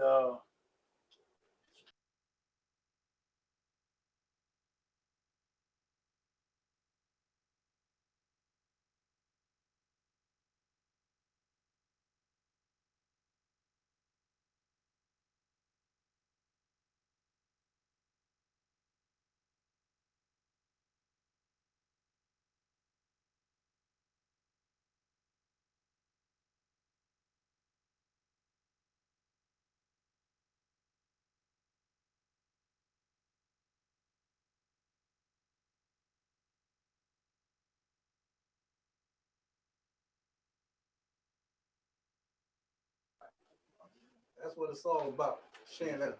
Cut it on. Okay. Thank you. Can I be heard? Yes, sir. All right. Well, Moses, I tell you, listen to everybody spoke this evening. It was a great inspiration, especially to hear the little Moses and that vibration, I tell you. Because I say oftentimes that the children is only a reflection of you. And they can be a blessing or a curse. So when you have these little moles that you have instilled that energy of love and understanding, you can see the reflection that they bring that surrounds everything that they put forth. Praise Allah for all of that. So I want to welcome everybody in this house of love, because that's what it is. You don't come in this world hating anything or anybody. Somebody got to teach you that. So without further ado, I always want to rise to my highest height. Always get to the highest height. And giving all my love and praise to Allah, our God, and it's so good to know you, God. And giving praise and honor to our ancestors, those that we speak of and those that we don't. They're so much a part of us, in us and around us. They're there, Mo, they are. They're all in this room right now, but you don't see them, but they're on a higher vibration. And I'm sure many of us have seen fleeting glances, but yet you don't really understand what it is, but they're there for you. And I want to give honor to all of our ancestors, all of our divine prophets, namely Jesus, Muhammad, Buddha, and Confucius. And our most illustrious Hebrew prophet is none other than the Honorable Prophet Noble Drew Ali, who's our Savior as well as our Redeemer, and giving honor to all of our staff, our Moorish staff, officials, all of our members, and all the Moors in general, and each and every one of you noble brothers and sisters who's with us this evening, and those that's on the thread. We don't see it, but they're there. And I want to thank each and every one of you, because it's my honor to bond with you. Islam, Islam, Islam. Thank you. Well, Moses, again, I've said on this many, many times that the Moorish Temple is the greatest organization on the planet for the salvation of our people. No doubt about it. But where else are you going to go and be taught the truth about yourself? People talk about what it is that's disturbing or what it is that we need to do, but they very seldom give you a solution. We the question and the answer, but you can't get an answer without a question. So we're here in this house of love, the house of the nobles and the rulers, and all this I attribute to our God Allah for sending us our prophet Noble Drew Ali. And he brought us the religion of our ancestors, which is Islamism. So I just want to express to everyone just what is Islam. Ism. You're going into the essence of that religion. That's why the prophet says that our religion is an old-time religion. And the old-time religion is the Old Testament. We don't know how old it is, but it's old. So let me just share some information about what Islam really is, because what you have been shown on TV and the media with our brothers and sisters in the East is not true Islam. How is it that you can kill one another and pray to the same God over and over and over? And that's because of somebody told a lie. But true Islam is this. Islam is a very simple faith. It requires man to recognize his duty towards God Allah. And that word Allah to me means all love, loving all humanity. That's what it's all about. His creator and his fellow creatures. It teaches the supreme duty of living at peace with one's surroundings. It is preemptively the religion of peace.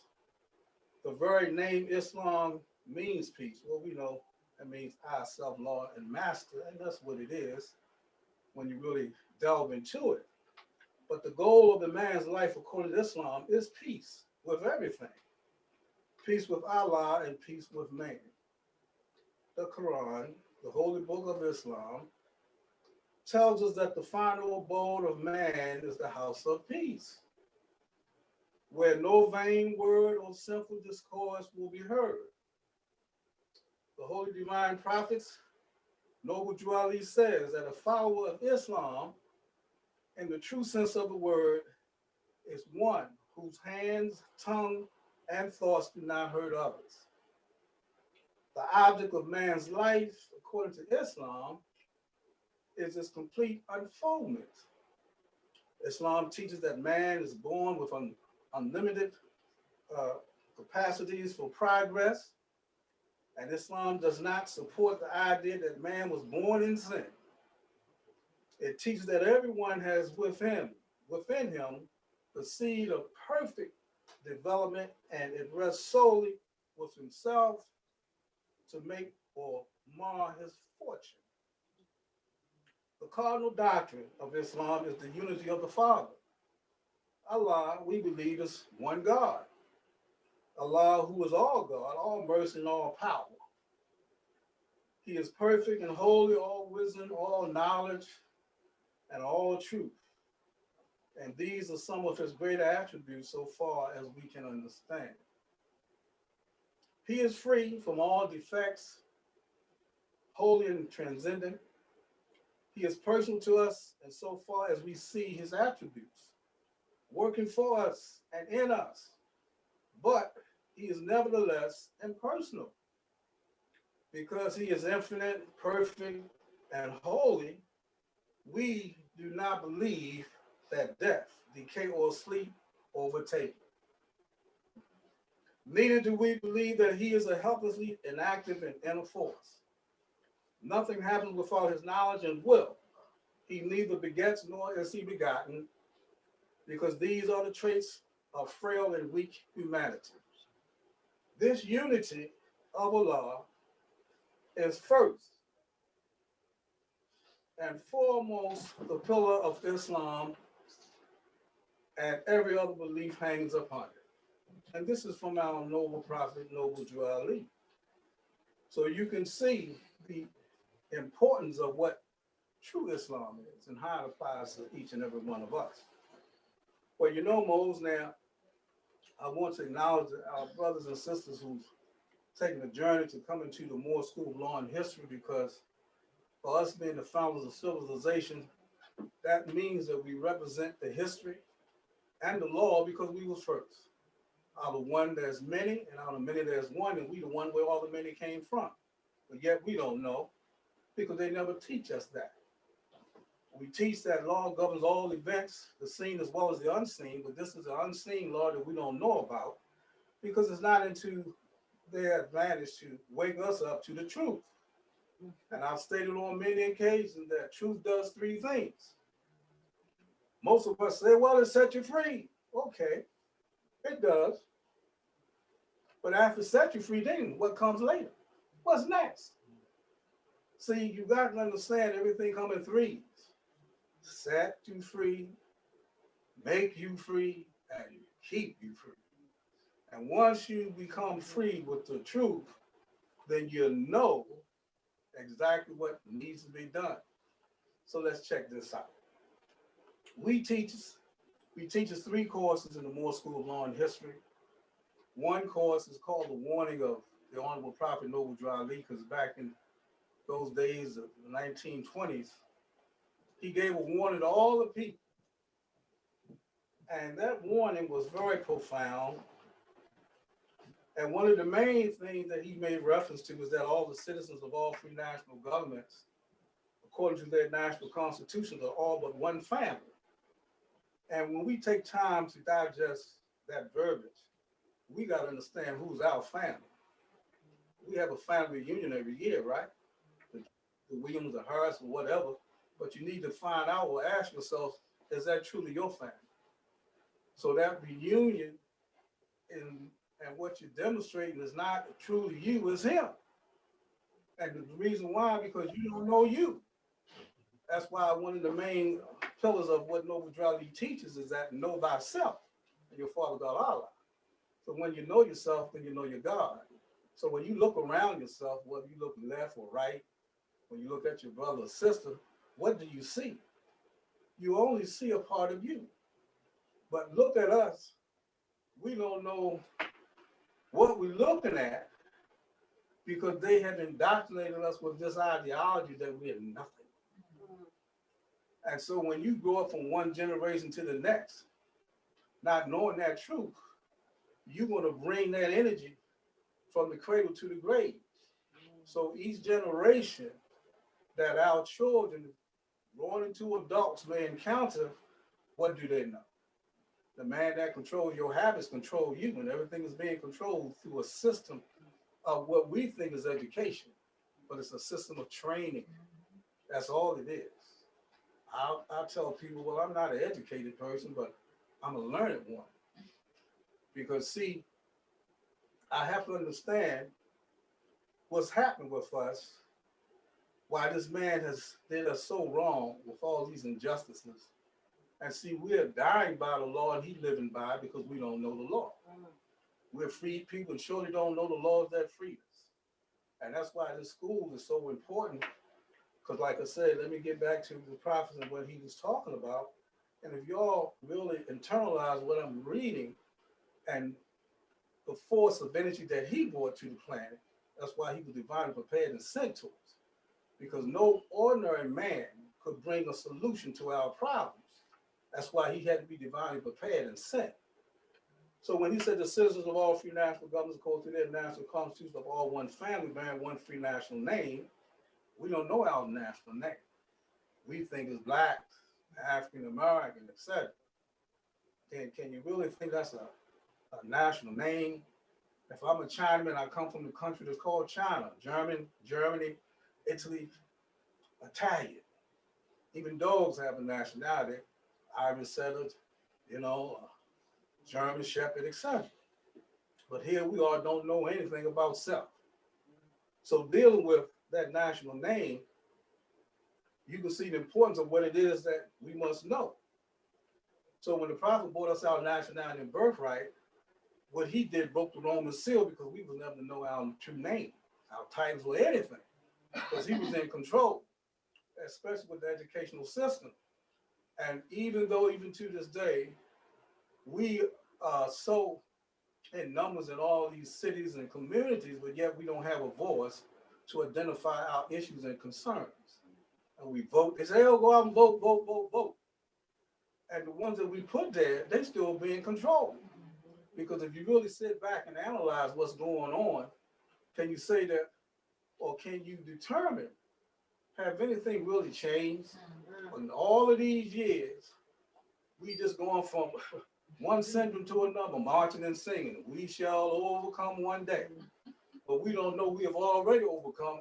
Go to Gettysburg, for this official told me once I was in court and I was demonstrating the law, and he said, Grandbaby, won't you give up? You can't win.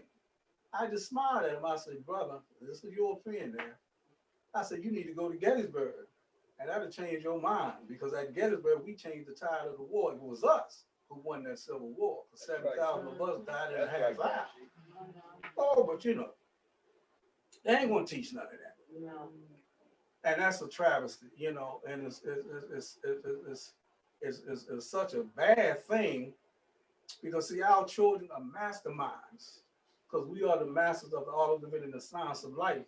And even the term Moorish Science Temple means the Moors had the science in the temples of the Americans. We had it then, and we have it now. Can you imagine with all these inventions that we utilize today? Do you know most of those inventions is from our energy? But they're not going to put our label out there and put a spotlight on us.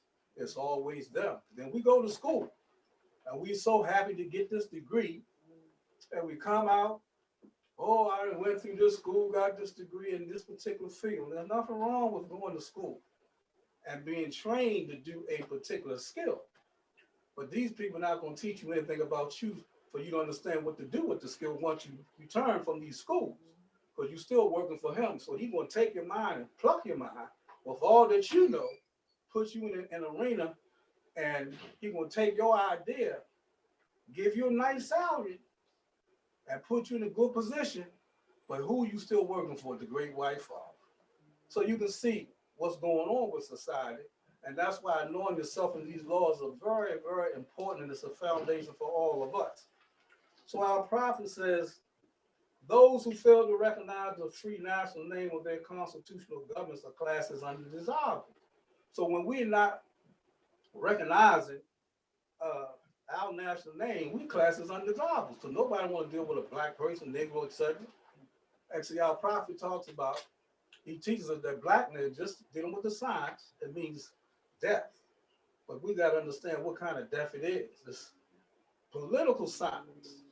Now, those of us who've seen the 5 brothers that was in New York, and they supposedly allegedly killed this European lady, and you see what happened to them, right?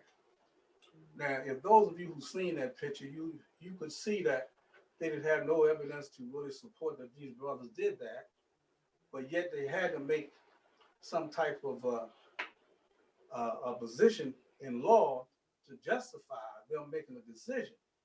But a lot of this went by people. Now, when I just said that black according to science means death, and that science is political science. So if y'all who saw that particular scene, the prosecutor, all the officers were saying these brothers didn't do it, but then what did she say? No, it's political. It's political. So they had to do a political foundation of corrupted law, which we don't know about, to justify them charging these brothers. Why? Because black, Negro, color has no rights as a man is bound to respect because you don't have a national descent name to identify yourself with. If you say you black, and it's only one human race, but it's subdivided into two groups, just two, you either Asiatic or European. 3/4 of the planet is Asiatic, 1/4 is European, and that proves by we having so many of us, Asiatic, we older than they are. So they put the adjective for the Asiatic, said we black, brown, red, and yellow. But you don't see a Chinaman who would be considered yellow, call himself a yellow American. Somebody from the island say he's a brown American, but here we all saying we black. You see what I'm saying? But we, regardless of what kind of degree you have, you still don't know nothing about you. So they're going to play us, they're going to spin us. And all what's going on right now with this corona and these elections, it's all a sham, y'all. But they're going to use our energy because they know that the electoral college really determines the president. But they getting you out here to vote. Reason why? Because they need the numbers. That's what this is about. Because they know you don't have no rights, but you don't know regardless of whether you got a degree. Oh, I got this degree, I'm a professor, I'm a doctor, but you still a nigga right on. And that's how they're going to deal with you. That's why they can shoot us up in the street, maim us, drag us, hang us. And you want to know why. How come it's only happening to us? Because the problem is how we've been classified and identified, y'all. And we got to understand the reason why the prophet came. Because no teacher, no doctor going to teach you about you. And I tell everybody, I say, man, I'm not taking anything away from our brothers and sisters who have some semblance of trying to gather the people and generalize their mind to such a degree to make us think that we are a collective group under black. Because that's all they know. That's all they've been taught. So therefore, by them being taught that, which way can they go? Wherever you go in this man's society, do they not control you in every venue? This is a paper government. And being that it is a paper government, you go and fill out a form, and on the form, they put you in a box. And they say, check this box to identify you. So you all proud and say, okay, I'm gonna check this box, I'm black. I'm African American. So that you think you've done something, right? You have identified yourself. So you think you're part of the human family. But once, if I said, okay, you say you're a black American, go to the world map and show me the country that's called black. It don't exist. So if that don't exist, you don't exist. So they got us through the birth certificate. Our parents didn't know. So then we come out into the society. And when we come out, we naturally in that mother's womb. But when we come out into society, they got us corporate. And see, we don't understand how they played us with that birth certificate because it's a bonding instrument that they paid the government with all these loans, and they pay the debt on our energy because we're nothing but human resources. So let me continue with this bit with the prophet. So he says we are undesirable and are subject to all inferior names, abuses, and mistreatment that the citizens can't bestow upon them. And it is a sin for any group of people to violate the national constitutional laws of a free national government and to cling to the names and principles that elude the slaves. For a minute. Now I see the bowls are standing up because we're supposed to end up at 10 o'clock. But if y'all got to bear with me, because I just want to share some things, and I'm sure that Allah will understand the purpose of why I request that, because the things that we need to know about is so absolute, and we need to take time with each other. So then it says that it's a sin for any group of people to violate the national constitutional laws of a free national government, to cling to the names and principles that delude the slavery. Now, we people have to understand that we fought the Civil War. We can all attest to that. And we won that war. That's what the Statue of Liberty was all about, because of us. They don't teach that. And look at what took place. We was labeled as black, Negro, colored, right? So once we became free according to the Emancipation Proclamation, which they wanted as permanent part of the Constitution, which we don't know, that was a paramount document. It was a divine contract agreement, but yet we don't know. So when they talk about the constitutional fold, the Emancipation Proclamation is all a part of it. See, you're supposed to have the free national constitution, which is the first 7 articles what our prophet talks about, which is the organic constitution, because you have 2 constitutions, but we don't know. So in 1871, all the states became corporate under the 13th, 14th, and 15th Amendment. So now we into the Constitution that is de facto. That's the second Constitution that everybody is using, but we don't know. But yet, by us claiming our nationality, taking this oath of amnesty, coming back into the Union Republic, then now we can stand up as true American citizens, unmolested by these other people. So you can see the significance of what it is. So then that's the warning. So then we have a course that is called the Be It Known. And this particular course was established by Timothy and Richard Dingle-Ill. The brother is on this picture right up here. He's the master teacher that taught all of us. He's the prophet in the 3rd form, Richardson Dingle-Ill. And he was charged by the reincarnated prophet John Gibbons-Ill, the brother here, to set up the Moorish National Bureau of Statistics. And they even mandated back in 1970 at the convention of the Moorish Science Temple of America that all the Moors be taught the laws of the 13th Amendment with 20 sections and all the temples be registered. But to this very day, that's not happening. And it's a sad thing for us to be at odds with each other, especially when the prophets say in unity there is strength, but divided we fall. So you can see by us being so divided, this man can maneuver all around us and continue to portray what he thinks is right and lawful, yet we don't know. But he's have played the hand. He's thrown the rock and hid the hand pertaining to the law.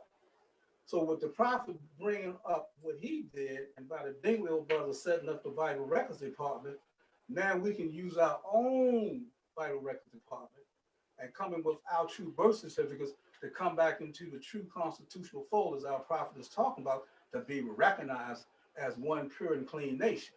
And this is paramount, people. And before all this takes place, pertaining to what's going on in society, like I said, our problem is how we've been classified and identified. And the only way that we can get out of this man's yoke, we have to go through this process of emancipation, dealing with the naturalization process, because the word naturalization, the root word is natural, and we want to be natural beings. But yet so many of the Moors are unfamiliar with it. But our prophet was on the page when he made reference to the Free National Constitution, Article 1, Section 8, Clause 4, when it says we have to establish a uniform rule of naturalization. So that's where we are. So it's so much of this, but I'm going to skip and just deal with the third course, which is the Nationality and Identification Card course. Now, this particular course deals with you proclaiming your nationality. Now, that's the focal point, proclaiming. Now, anybody can proclaim and go on the rooftop and proclaim. But our prophet says, this is your nationality and identification card. And for the Moorish Science Temple Divine and National Movement, North American Corporate number 13, the Moorish American National Republic. And the Moorish American National Republic is still the Moorish Science Temple of America. We are charged to do the national business. That's why the movement is both divine and national. And then he made reference to the birthrights for the Moorish Americans, etc. And we honor all of the divine prophets, Jesus, Muhammad, Buddha, and Confucius. And may the blessings of our God, Allah, be upon you that carry this card. And I do hereby declare that you are a Muslim under the divine laws of the Holy Quran of Mecca, love, truth, peace, freedom, and justice. Then he says, I am a citizen of the U.S.A. Noble Drive, the Prophet, our authority, Chicago, Illinois, Cook County, Cottonwood 521, page 579. So, question is, why would our prophet specify for divine prophets? Jesus, Muhammad, Buddha and Confucius. It's a reason for that. They represent 4 sacred schools of thought. When you see the circle 7, you see 4 breaks in it: north, south, east, and west, planet-wise. So these 4 prophets represent the 4 schools. So Jesus, he mastered the spirit as Allah and man being one. Muhammad, now you have to remember, the first prophet that Jesus reincarnated into was the prophet Muhammad, the first. So the prophet is letting you know there is such a thing as reincarnation. We've all been here many, many times. Your spirit never dies, because man is not the flesh, but his spirit. And we come back to learn lessons upon this life of this earth plane, because this earth plane is nothing but a schoolroom for you to learn, to elevate, to get to perfection. So like I said, then Muhammad, he mastered the law, which is submission and discipline. Then you have Buddha. He mastered the mind, which is the consciousness. And Confucius mastered the body, which is the physical. And Noble Drew, the fifth, he mastered know thyself and your Father God, Allah.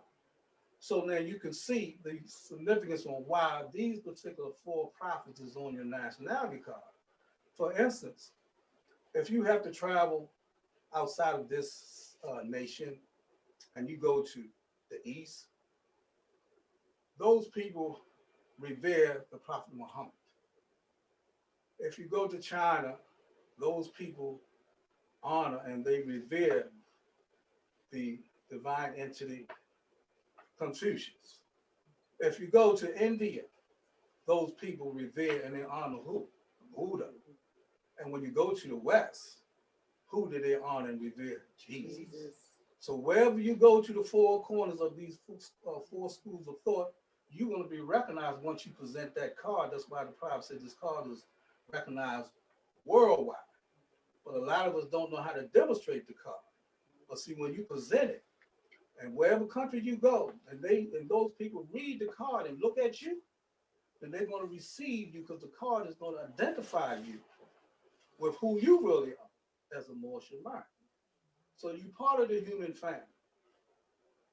And so by that being the case, we got to understand, if we are part of this human family, what was our religion?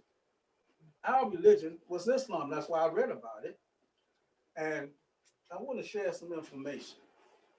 See, when our prophet gave us the bullet point with this, he says, now I'm going to bring this out. This is a replica of your divine constitution and bylaws. You see this here? There's 5 tiers of law in here. 5. And what it is, you see how he's standing on a 45 degree. 4 and 5 is 9. Now, we represent the 7. You have 7 entries into your body: 2 eyes, 2 ears, 2 nostrils, and a mouth. That's 7. But you got 2 exits, your frontal and your rear. That makes the 9. So when you add 7 and 9, what does it factor out to be? 16. So now 1 and 6 is 7. We represent the 7. So now, our prophet is giving you a bullet point. Now, when you go to the 5th tier, Act 6, it says the Moorish Americans are descendants of the ancient Moabites who inhabited the northwestern and southwestern shores of Africa. Now, if you ask the average person, are we in Africa? What do you think they would say? Or what direction would they point? They would point to the east, would they not? Right? If you say we are in Egypt, what direction would they point? They point east. To the east. So we don't know. This part of the world is Northwest and Southwest Africa. We've been home all the time. Now the word Africa is now America. North America, South America. North America is upper Egypt of the West. South America is lower Egypt of the West. Ancient Jerusalem is in the hills of Peru. Jericho is Brazil. They're not going to teach you this history. So let's see what the record have to say. Now, this is a book. The author's name, Horace Butler. He and I have had 3 conversations. He indicated to me that at some point in time, if we have a ceremony again, he'd like to attend. And this brother has done great research. I applaud him greatly. And this particular information he sent out to Oprah, T.B. Jason, a whole lot of theologians, but none of them would reveal this truth. And you see, they can't, because they take the oath, because they 501c3 under the Rome, the church, and they even thought about talking this, they gonna shut them down. So this particular chapter, I'm just gonna end part. Now remember, the Bible itself is our history on this side. The Bible, the Old Testament, when the prophet said your old time religion, that's the Old Testament. 5 books of Moses, the Torah. The first Egypt was here. Everything happened here and went to the east. I'm getting to chapter 47, we're going to take a journey. So anyway, now check this out. It says, during the several years following the Exodus, the African-American armies called the Hebrews. Now, we're Hebrew Muslims of Moorish descent, was not Abraham Hebrew, was not Moses Hebrew, was not Jesus Hebrew. So if man descent nature doesn't change, then who are we? They were not Christian, there wasn't no Christianity, right?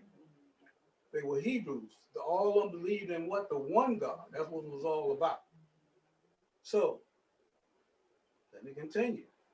The Hebrews overwhelmed the armies and cities of Egypt, Egypt of the West.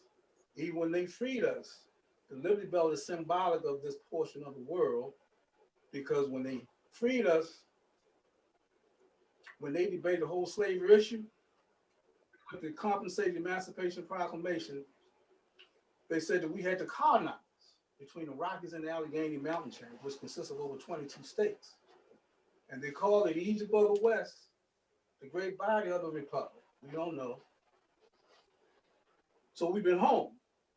So it says, the Hebrews' unrelenting desire to kill off the Egyptians. Now the Egyptians were the Hamites. So you got Ham and Cush. Ham the father, Cush the son. We'll get to that. So then it says the Hebrews' unrelenting desire to kill off the Egyptian nation forced the Pharaoh's ploy to reestablish their throne away from the Americas, to escape the deadly threat in the Americas, and a remnant of the Egyptian empire chose to reestablish their nations on the side of Africa that was farthest from the Americas.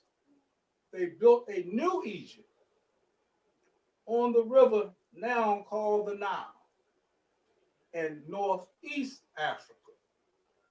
Now remember, the Egyptian priest Manetho said of the Hebrews, or the Hyksos, see, the Hyksos were all along making war with the Egyptians and was very desirous gradually to destroy them to the very roots. Now we laying a foundation.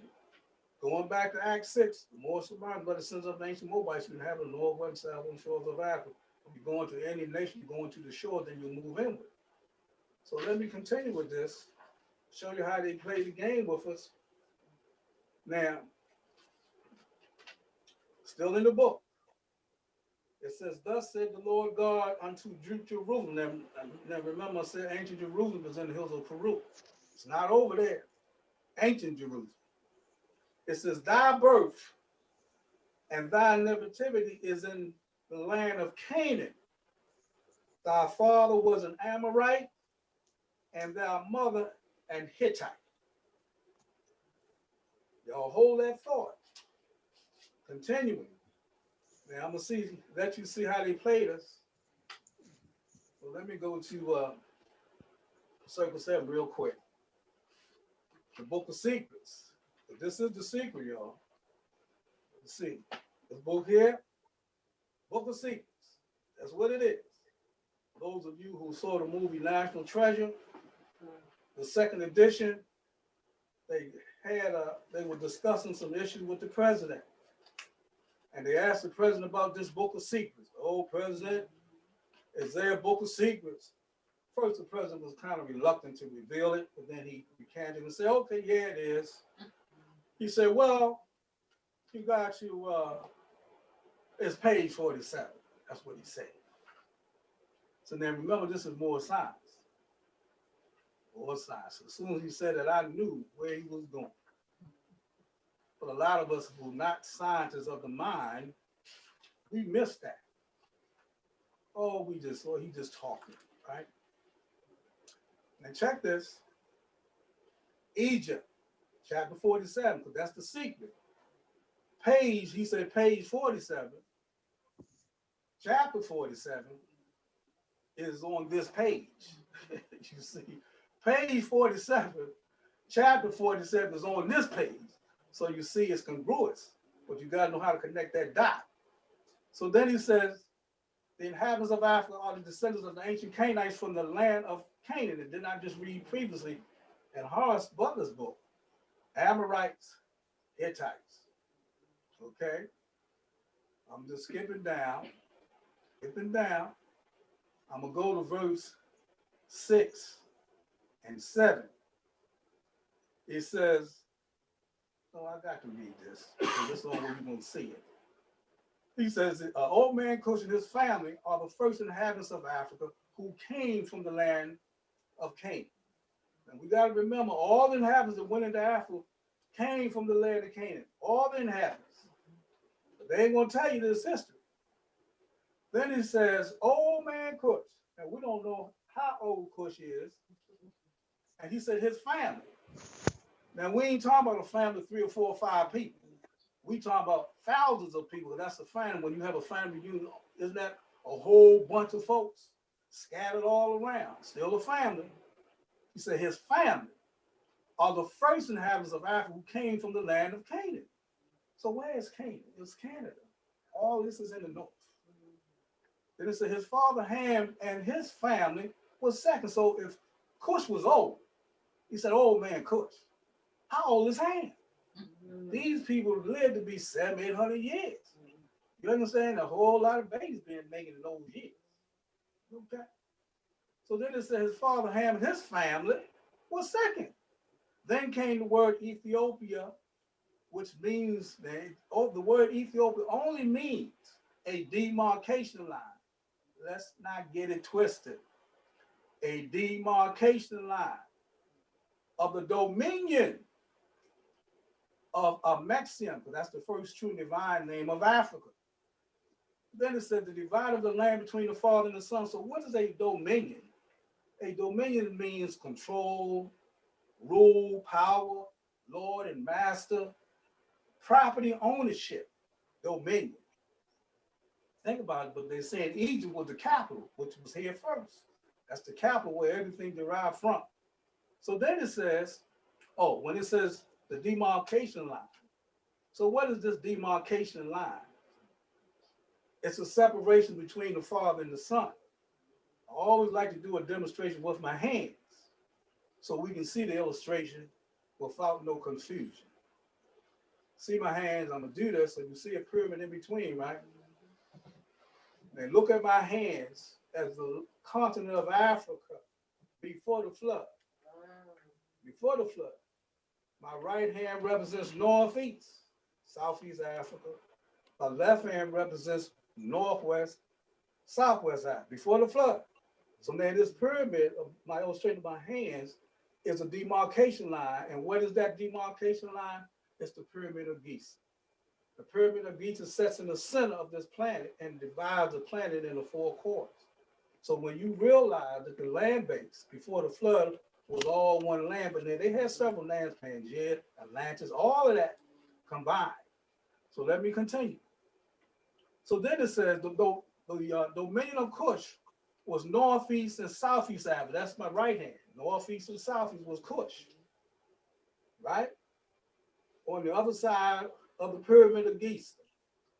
Then it says, and and northwest and southwest was his father's dominion of Africa. So Ham had everything to the west. So here we go. And this is crucial, y'all.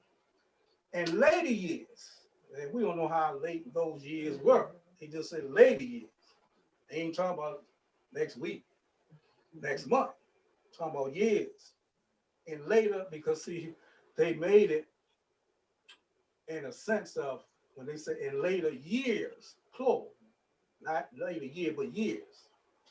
Then they said many of their brethren from Asia and the Holy Lands joined them. Now all of the landmass was Asia. That's why our race is Asiatic. That's our race. But our nationalities of we descend of the ancient Moabites, and to prove that we are the Moabites, you go to Genesis 19:37. Check it out. And you'll see because the progenitor of the Moabites was Moab, who was Lot's eldest son. And to this very day, we are Moabites through the seed. Ruth herself was a Moabitess, the genealogy of Jesus. Ruth was Jesus' great grandmother, the Moabites. Okay, so let me continue. And it says, many later years, men of their birth from Asia and the Holy Lands joined them. Then the Moabites from the land of Moab, who received permission from the pharaohs of Egypt to settle and inhabit northwest Africa. So the question is, where is this land of Moab? Question. Where is it? Is it in the east? Or is it in the west? It's in the west. So what proof do you have? People. The proof that you have is Acts 6. What does Acts 6 say? The Moorish and Mardons are descendants of who? The ancient Moabites who inhabited the northwestern and southwestern shores of Africa. That's your proof. Here in the west. So all of these lands, North, South, Central America, is the land of Moab. We've been home all the time. So let me keep going. So then, it says that the Moabites from the land of Moab who received permission from the pharaohs, plural, of Egypt to settle and inhabit northwest Africa, and they were the founders and are the true possessors of the present Moroccan Empire. Now here we go. Follow this. With the Canaanite, we all came out of Canaan. Hittite, Amorite, brethren. Now I read earlier that Cush, Ham, they labeled the Amorite and the Hittite. They don't talk about these because these were the ancient ones. They don't hear about them. Then it says, who sojourned from the land of Canaan. So everybody leaving Canaan. We was going eastward and southward, not from the east coming westward. Get to some bullet points. So then it says their dominion and habitation extends from northeast and southwest Africa across the great Atlantis. They say Atlantic, say Atlantis, you're talking about land. Even unto the present North, South, and Central America, and also Mexico and the Atlantis Islands. Before, all this is before the great earthquake which caused the great Atlantic Ocean. And you see what's happening? Before. So I'm going to stop right there. Now, when you go into the 24th chapter of Joshua, he's going to tell you that the Creator took Abraham from the other side of the flood, which is the east, relocated him here in the west, the land of Canaan, Abraham now, and multiply his seed here in the west. Y'all follow me there? Then I want you to go into the 10th chapter of Genesis. Genesis, then you're going to pick up Noah. When you go into the 10th chapter of Genesis and pick up Noah, you're going to see how everything soaked it in through Noah's seed here in the west. They ain't going to tell you none of this story. So I just wanted to come with that because Moses is just so much more to this. So let me get back to this. And I'm showing you how they played us, y'all. Oh, they played us big time. Then look, I got this allergy. This boy, I tell you, sometimes it comes and sometimes it don't. So if y'all see me dab on my nose, that's what it is. But anyway, let's read this. Okay. When the great migrations carried people away from the Americas to Europe and Africa, many of those people continued to make pilgrimages to the Americas. Now remember, I said ancient Jerusalem, the Holy Land is on this side. That's why to this day, they got us looking toward the east for Jerusalem and all that crap. But the geographical locations don't fit. Don't fit. Because the lie is they make you think it's there, but yet it's over here. Because down in the Grand Canyon, they got statues of rams and all of them down there. And even Salt Lake City, that's the Valley of Salt. They will tell you that either. Right. So then it says, especially to the American city that was Jerusalem. Religious pilgrimages were also made to Mexico and the Yucatan Peninsula. Now, let me tell you about the Yucatan Peninsula. They talk about the Yucatan Peninsula because that was a sacred place called Heliopolis, down in the Yucatan, where all the pharaohs, all the kings came to be crowned, pharaoh and king. Heliopolis, they got you looking across the water.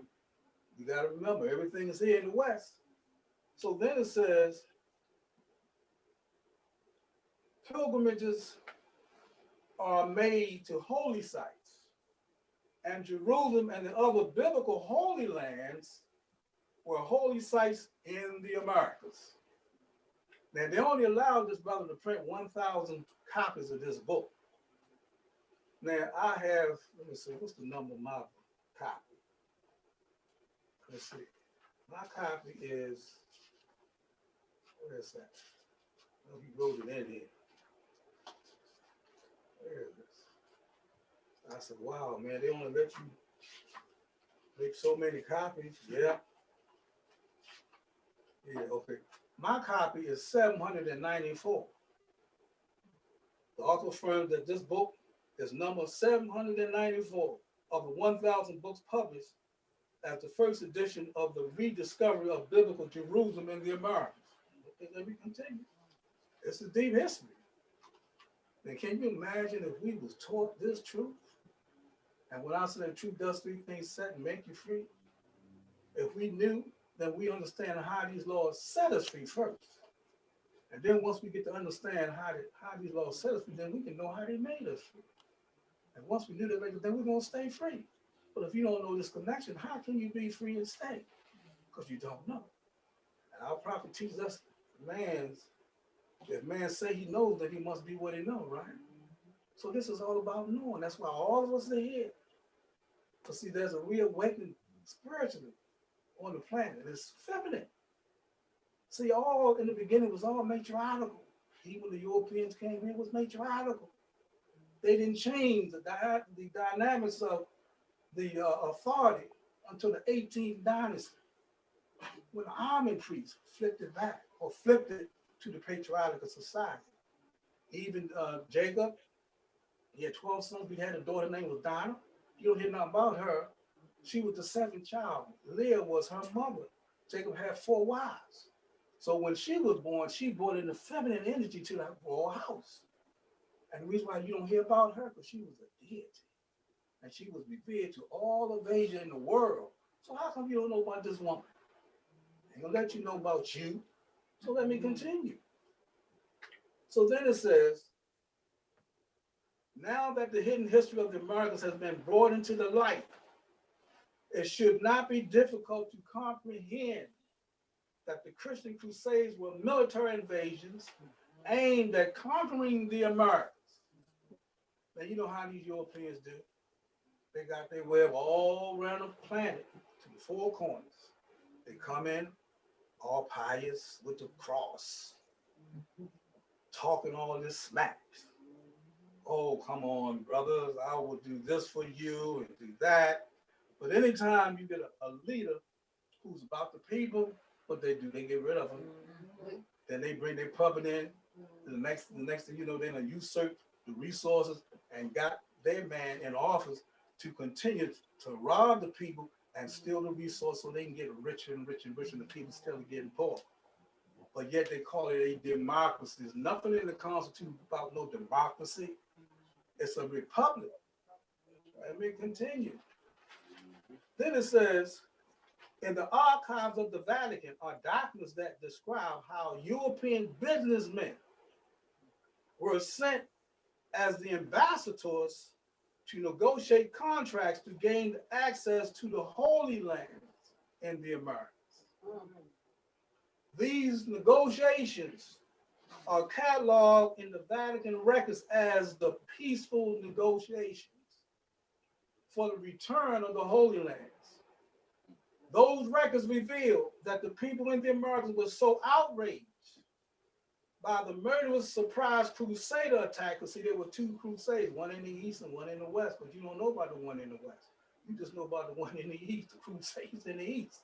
So then it says that extravagant sums of payment were demanded of the Vatican and European merchants before the Europeans could regain access to the holy sites in the Americas.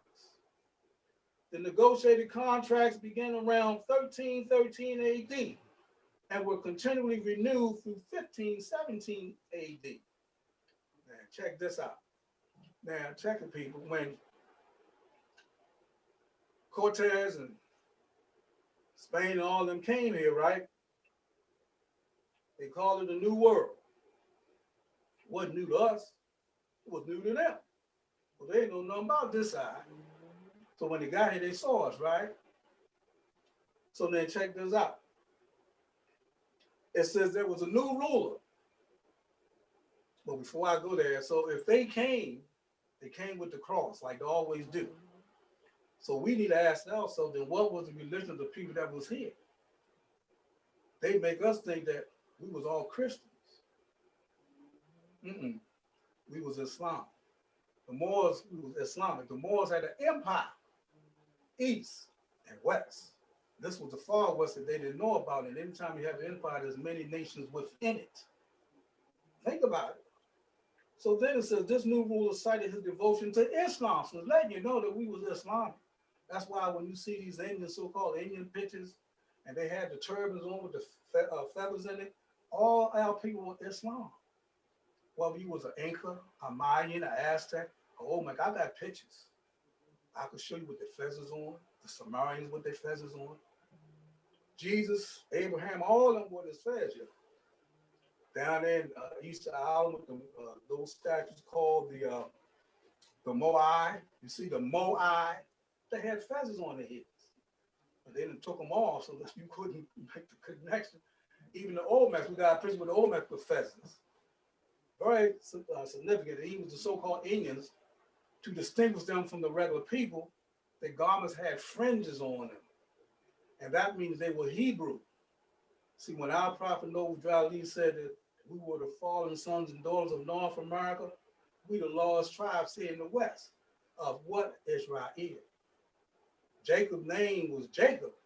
Then it was changed to Israel through the 12 sons, and we went through the four corners. That's why our bloodline is everywhere. Y'all follow me. Y'all walking with me, man, right? So then it says it was this Islamic interruption of the European commerce with the Americas, including the interruption of the lucrative pilgrimage enterprise that led to the decision to send the European military invasions in Mexico and Peru. The peaceful negotiation for the return of the Holy Lands document explains that the earlier crusades, excluding the first crusade, failed to capture Jerusalem because the Egyptian reinforcement would come from Mexico and would sandwich the Crusader army between the arriving European troops, the Egyptian troops, and the Egyptian soldiers who were under siege in Jerusalem. Now, the Vatican, together with Spain, devised a military plan. So they got together, because we got to do something about this. So they said they devised this plan to solve the dilemma of the Egyptian attack. So this is what they did. They said the new Crusader strategy was to destroy the strength of Egypt at Mexico first. Then they would attack Jerusalem and Peru.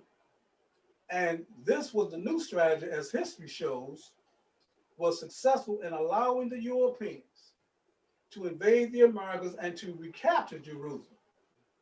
What is left to discover is the written record of an agreement among nations. And we're going to see how these Europeans did a flip with the pen on all of us. They said, this agreement among the nations which formed an unspoken contract.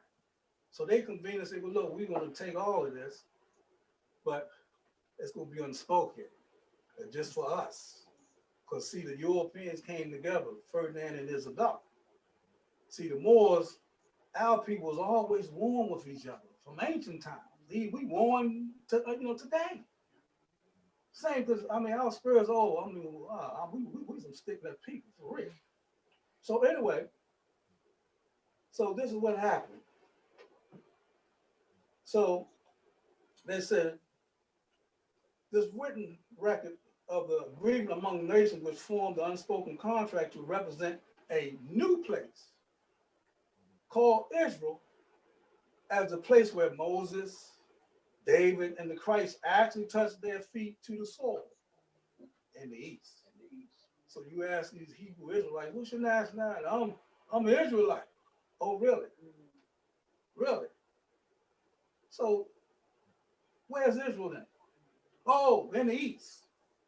That was only established. Well, let me get there. Check this out. It says, it is a well-known fact that with the sweep of a pen, that's why they say the pen is mightier than the sword, a new nation called Israel was created in the Middle East. There ain't no such thing as the Middle East. That's a new word too. By an order issued by the United Nations. Then another Middle Eastern nation called Turkey was inked into existence by the same group. So now you can see why all this confusion is so rapid upon us, because we don't know this truth. But I'm giving you the proof for the truth. So, okay. Well, brothers and sisters, my main man said you got to get off the floor. So we did extend the time, but there's so much more I want to get into, people, but that'll be another time. But I want to take you into this Bible here, this old raggedy Bible I have. It's about 40 years old, falling all apart, but I got so many things marked off. But I tell you, you're going to find out like that we have our inheritance here in the land of Moab. This is where Moses died. The living God is symbolic to all of that. Just certain things, but at another time. So I just want to thank all of you for your attendance and thank you all to hear what I had to talk about tonight. Because see, that's our problem. We don't take time with each other. And see, that's a given in any relationship, whether it's personal or business. The main key points is communication. If you don't have it, people, everything will fall apart. So what we're doing is bringing it together, because we all spoke to the will. We all got attributes to bring to the will. The hub is noble dry lee, and we all that spoke. Remove the will. Allah got us if you got Allah. Thank you. Just remember, you're in a house of love. There's always love coming out. Don't bring no negative in here, because we're going to beat you up. Don't even think about it. We catch you coming and going. Thank y'all. I'd like to thank the Grand Sheik for his demonstration. You can see he was inspired this evening. We usually out here at 10 o'clock. We done went 45 minutes over our time, but he was inspired. And I he got some things that he wanted to get all. I don't know if they can hear you. To connect to you. The handheld mic there if you want. That's all right. Don't worry about it. Divine warning. Divine warning by the Prophet Noble Drew Ali. Prophet warns all Muslims, governors, ordered to read proclamation at each meeting. I hereby inform all members that they must end all radical agitating speeches while at work, in their homes, or on the streets. We are for peace and not destruction. Stop flashing your cards at Europeans. It causes confusion. Remember, your card is for your salvation. Failure to obey these orders will be of severe consequence. We are for love, truth, peace, freedom, and justice. And when these principles are violated, justice must then take its course. Any member or group of members who hold malicious feelings towards the temple or the prophet or violate the divine covenant of the Moorish movement will receive their reward from Allah for their unjust deeds. All true Moors will and must obey the laws laid down to them by their prophet. If they lose confidence in their prophet, they should turn in their card and button, cease wearing their turban and fez, and return to the state where I, the prophet, found you. This is a holy and divine movement founded by the Prophet Noble Drew Ali. And if the prophet is not right, the temple is not right. The prophet, therefore, is sending out a divine plea to all Moorish Americans that they do their part in protecting their prophet and the temple. This is an everlasting movement founded by the prophet through the will of Allah to redeem his people from their sinful ways by order of the prophet Noble Drew Ali. Islam, Islam, Islam. All rise, face east. We can pray and go on. Islam, Grand Sheikh, come on, you want to take us home? Yeah, get that stiffness out. Stretch it out.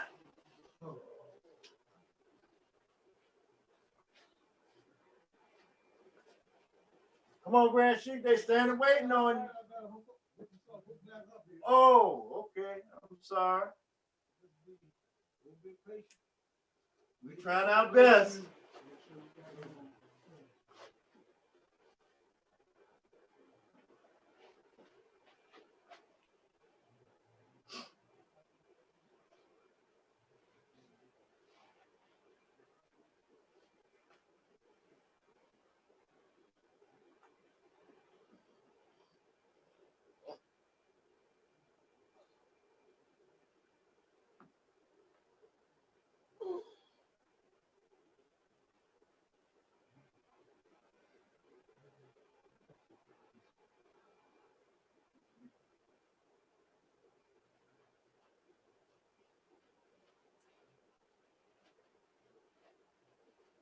Okay, Moses, all right.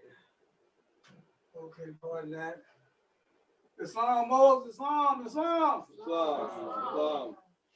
Islam. Islam. Allah the Father first. Allah the Father first. All love. Love. Truth. Peace. Freedom. And justice. Allah is my protector. Allah is my God. My God. My salvation. And my salvation. By night. And by day. Through his holy prophet. Through Elijah. Amen. Thank you. Islam, I thank all of you for coming out this evening. Wow. And it was very rewarding for me. I hope it was for you. Islam. Islamism. Islam, thank you. Peace. Islam. Islam, family, Islam. Peace. Hi, peace. Peace. Peace. Peace. Hey, God with the read. Hey, it's your bedtime. I hear.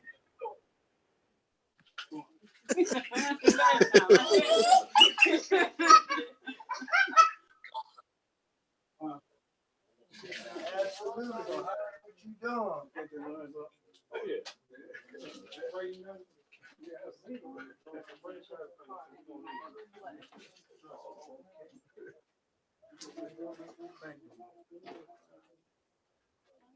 Thank you, sisters. Y'all be safe, man. Thank you so much.